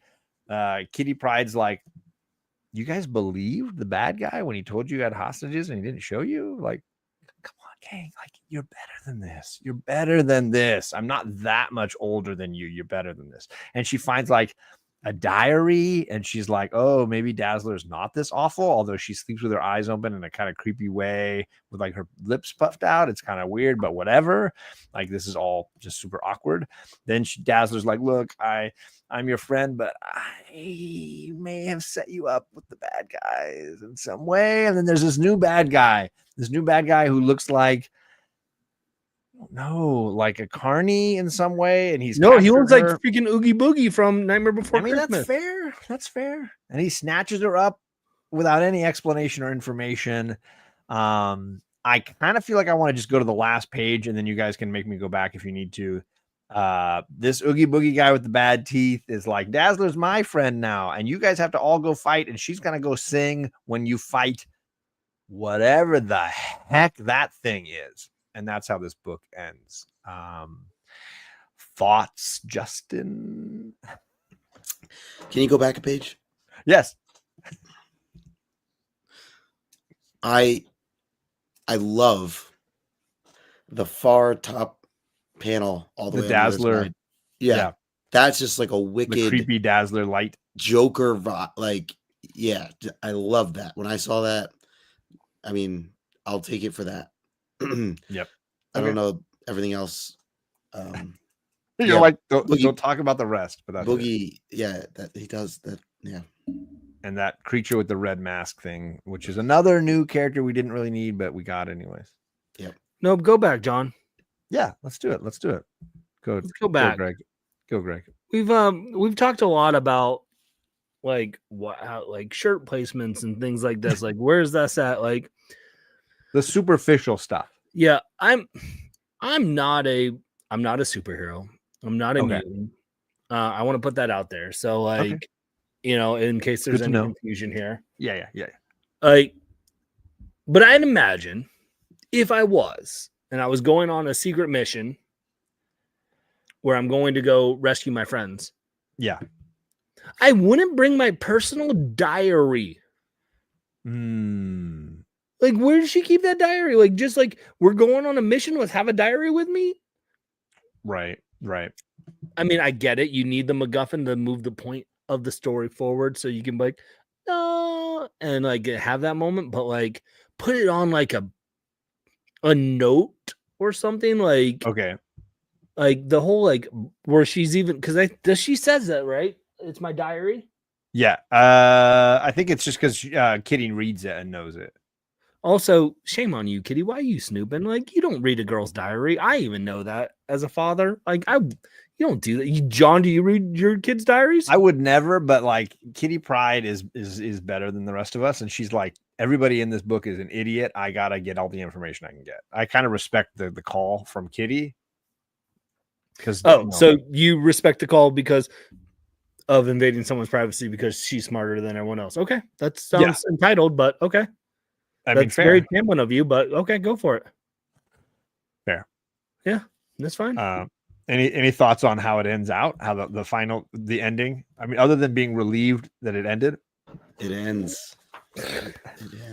Like, what are you looking forward? I'm assuming that immediately following this, Greg, you went and read issue 31 so that you could have some like catharsis of the ending here. Oh no,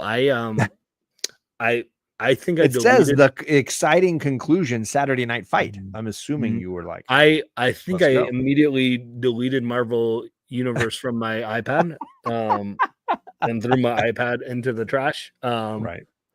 Like, who is this character? What is this? Nobody knows. Like, they never tell you. I'm sure the next issue begins in a completely different place with completely different that's why I'm not going to get answers in the next issue, so I don't know why I would want to read it. Jackson, hold on, wait. Jackson asked to go back 20 pages because there was a point he wanted to go over. Yeah, dude, go make yourself big and talk to him.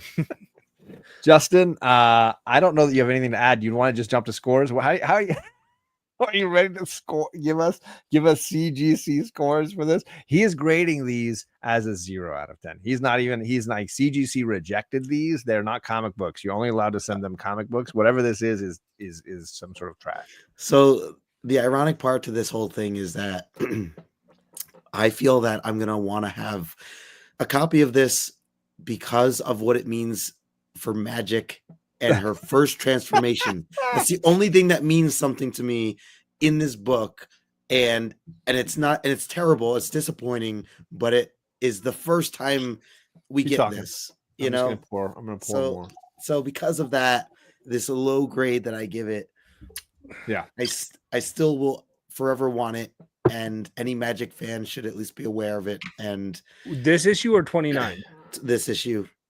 Well, you also need 29 because you want that moment with Magneto where he's first being asked by Professor Xavier to do something. So you got to get both of them. So you're right. Actually, it's in the Secret Wars that she turns into the Dark Child. So it's actually, but that's even worse. I don't mean to correct you. Is it actually? It's her first Dark Child appearance or whatever is in Secret Wars, I think. Hello, John from Cali Comics. He's in the chat. What's going on, buddy? Yeah, see, there it is. Actually, Darkchild's first appearance, Secret Wars 2, issue 1. Oh, well.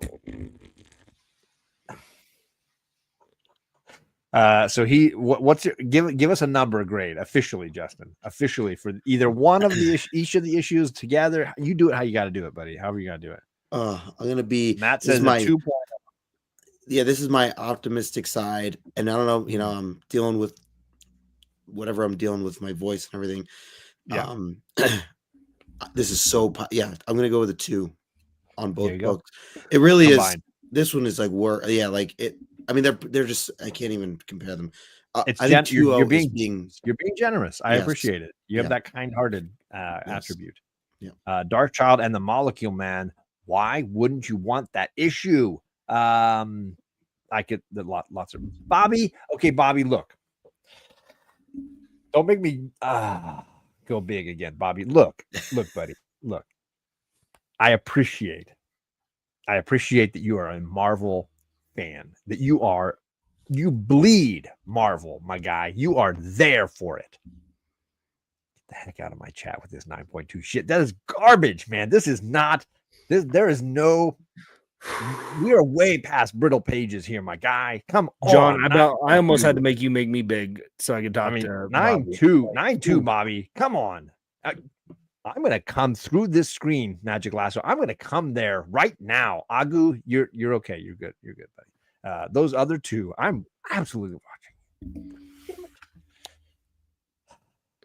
watching. I'm gonna go average score 1.0. I'm giving a 0 to issue 30 and a 2 to issue whatever the hell the other one was, 29. I don't even know where I'm at anymore. No, I thought you like 30. I thought you hated 30 more than 29. I do. So it got the 0 and 29 got the 2, and they averaged together as a 1. Okay. I blacked out during this show. I blacked out reading the books. There's a lot of blackout. No, Bobby, that's still too high. A 9.2 for Bobby both of them is still too high. You're like a CGC grader who got laid before they graded the books. Like, stop with this. Yes, I can agree with that. I can agree with that, Lasso. It's a 1 and a 0. I can agree with that.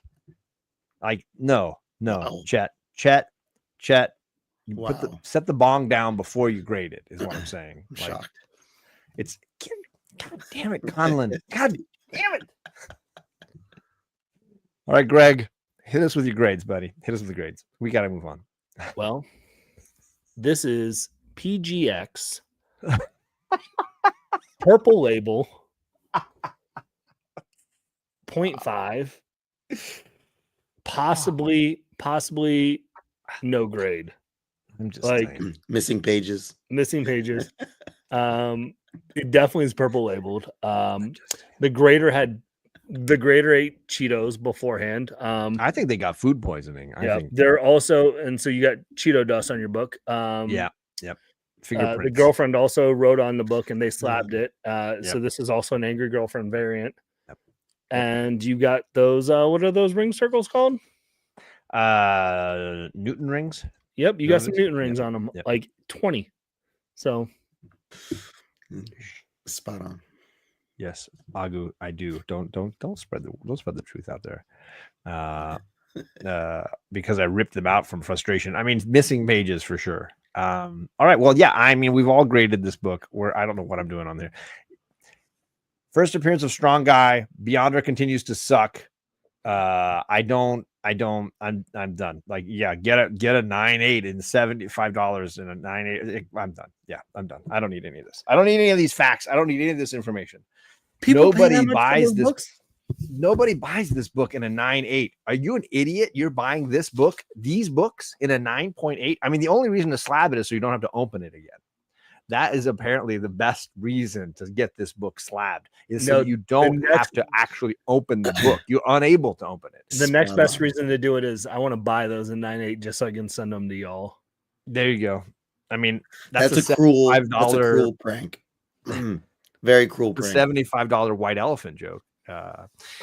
It'd be worth it, Callie, though. I'm come that on, petty. man. Yeah. Don't make me come up there to San Francisco or whatever, Northern California. I'm not gonna. Don't make me do that. Roy We got Kirk's 4 dropping the questions, lines. gang. We've kept Greg here for almost exactly 2 hours, and we're going to get into 4 questions. You How long do guys you have guys usually earned go? it. 17 people in the chat have an opportunity to get their names onto the prize wheel because coming up at the middle of June, whatever, 17th of June, we're giving away a bunch of stuff. Who cares? We got 4 questions, 2 correct answers. Each question, get on the wheel. And Greg is going to pick the answer that actually brings him joy instead of this comic book. And we're going to throw that person onto the wheel. So lots of opportunities to win. These questions are about the episode we did over on Justin's channel a few weeks ago covering issue 28. So all the issue 28 goodness is coming up here. So be ready for that. Justin, you want to go first or second? What do you want? Am I allowed to guess in the chat?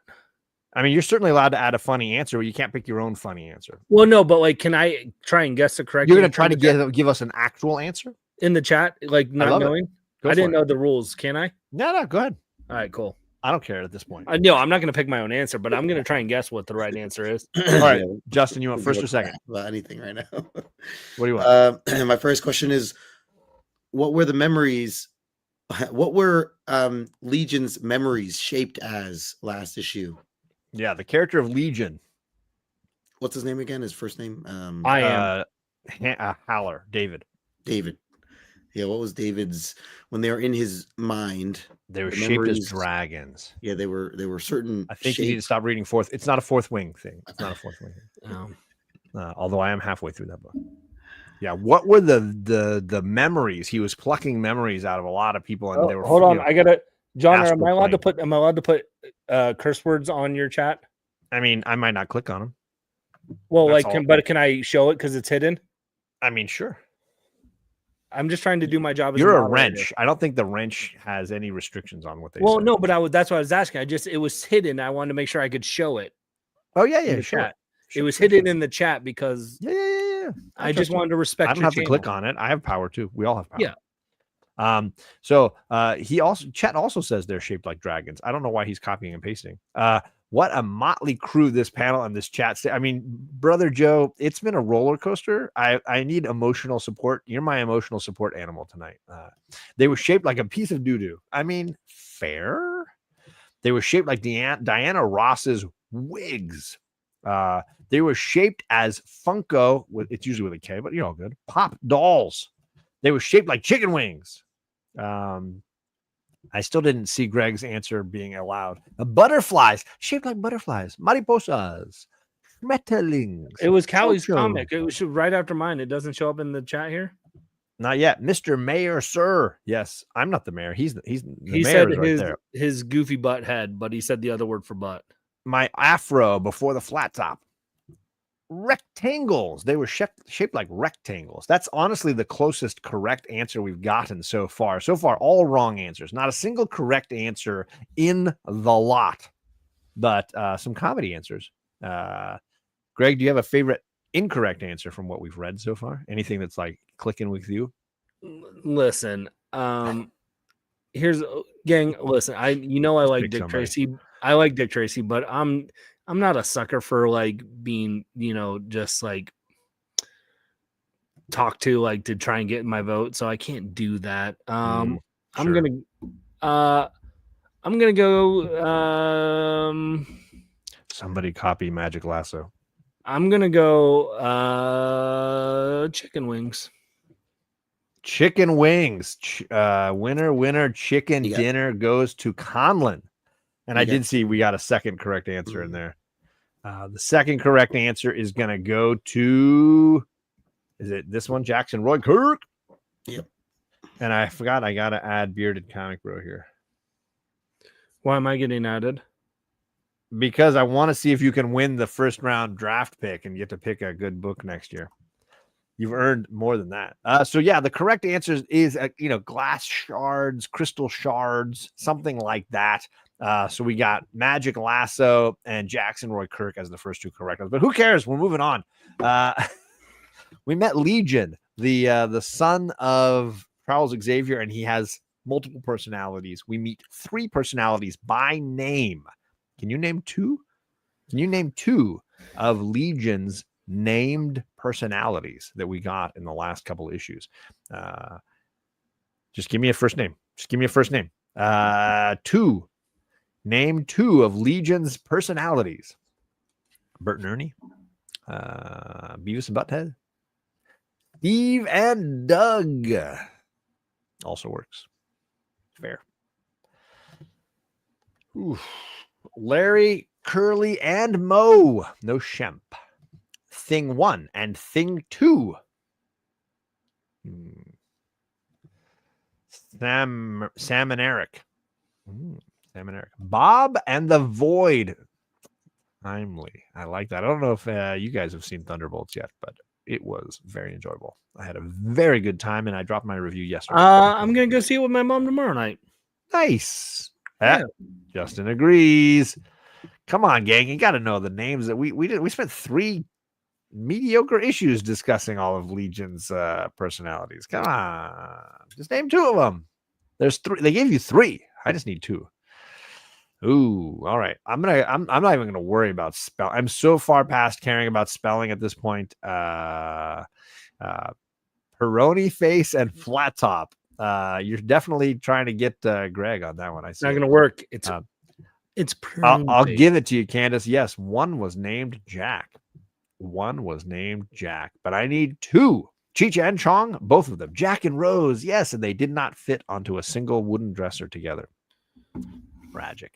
All right, so we got 2 correct answers. We've got Matt from Impressed Comics, also known as Matt in Clemson. What is going on, Matt? He got 2 correct answers, and then we also got Jedi Knight Jamail, spelled correctly. Chet, so proud of you, but proud of you. And yeah, Cindy, Jack, and Jamail were the 3 correct answers. Any fun answers you like there, Greg? What are we doing here? It's a half right, but I like the Jack and Rose. I think that's cute. Magic Lasso. All right, back over to Justin. We still got 2 questions left. What was the name of last issue? Because there was not a lot of questions to form. I feel like just calling it better than this one. Yeah.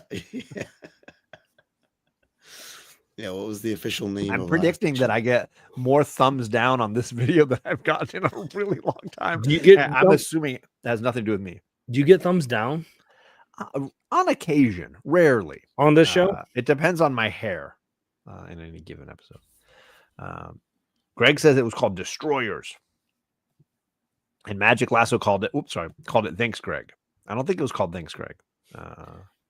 But I do think it was called Soul War. Do we need the space is the question. We'll give Are we going? We're giving it to him. So Lasso and Conlon. If it was chat, it wouldn't count. Chat would be wrong. Into the Abyss.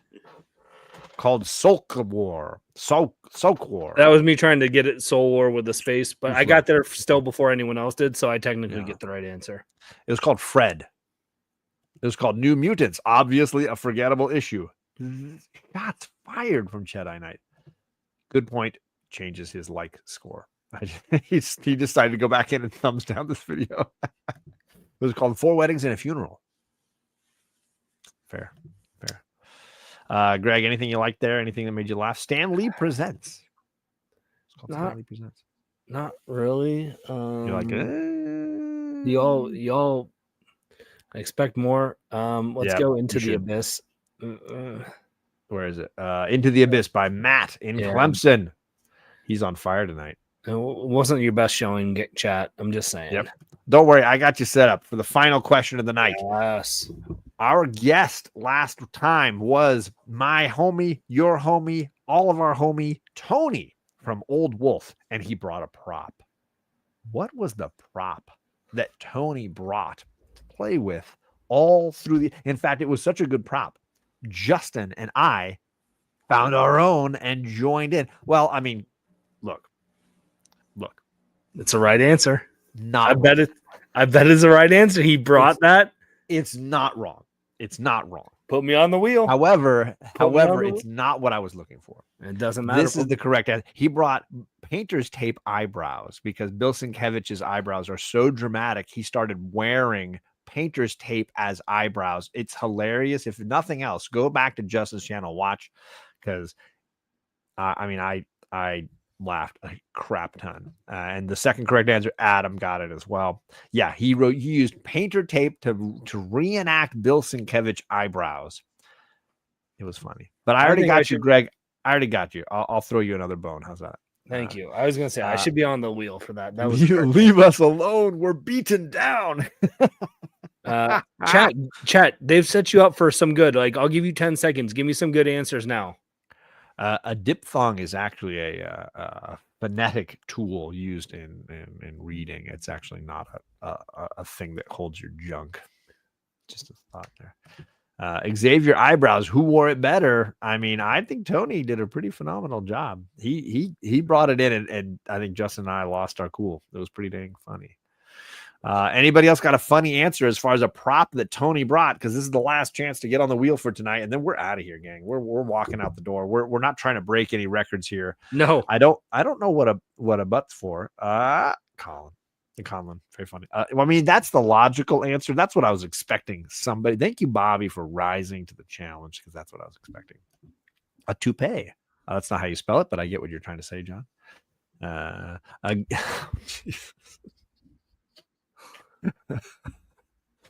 Yo, give it to Chet. That's give it to Chet.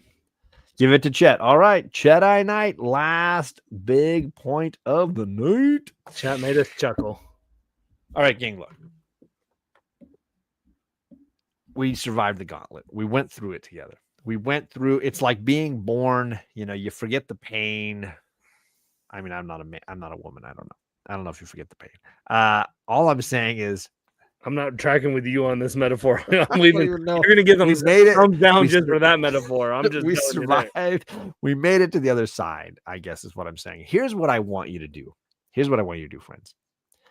Click the links for No Good Comics and Beard and Comic Bro down below. Go and subscribe, because all you're going to get out of that is something far superior than what this evening was. You're going to get something. You're going to get, interviews with community members where you're going to hear about how they came into comics. You're going to find interviews with great comic book creators like Brian Michael Bendis. It's going to be better than the 2 hours and 12 minutes you just spent here. So please, if nothing else, do that. We will be back on Justin's channel next week. No breaks. No, we will not. He won't be. The chat might not be, but I will be back on Justin's channel in 1 week. There are no breaks between now and the giveaway show on June 17th. We're going to roll right through the last few issues, one at a time. We're not going to give you a double dose at any point here, because really, who could stand it? Instead, be there, Justin's channel. We're going to have some good, hopefully fun, finishing this story off. Greg, I thank you, man. You're an incredible sport, and I appreciate you at least having a laugh with us tonight, if nothing else. Absolutely. Just so you know, I put the link in the chat, and that link goes to the last time that we had Greg on, which I believe actually is. It looks like it's the record. That's what I said. Tonight is the record. No. From last year. Soph said last time I was on, it was the record. He did. I thought he broke it. He said I broke his record. Oh, yeah. Okay. Yeah. Soph complained. It was like 224. Okay, so good. We're not even close. If anybody wants to go watch last year's with Greg. No, yeah, we're not stretching. Great. We're not stretching it out to get to that. No, we're not. No, not a chance. Not. I really thought we were going to, though. I'll tell you. No, I'm not. I'm not doing that. I'm not doing that. Thanks, everybody. Yeah.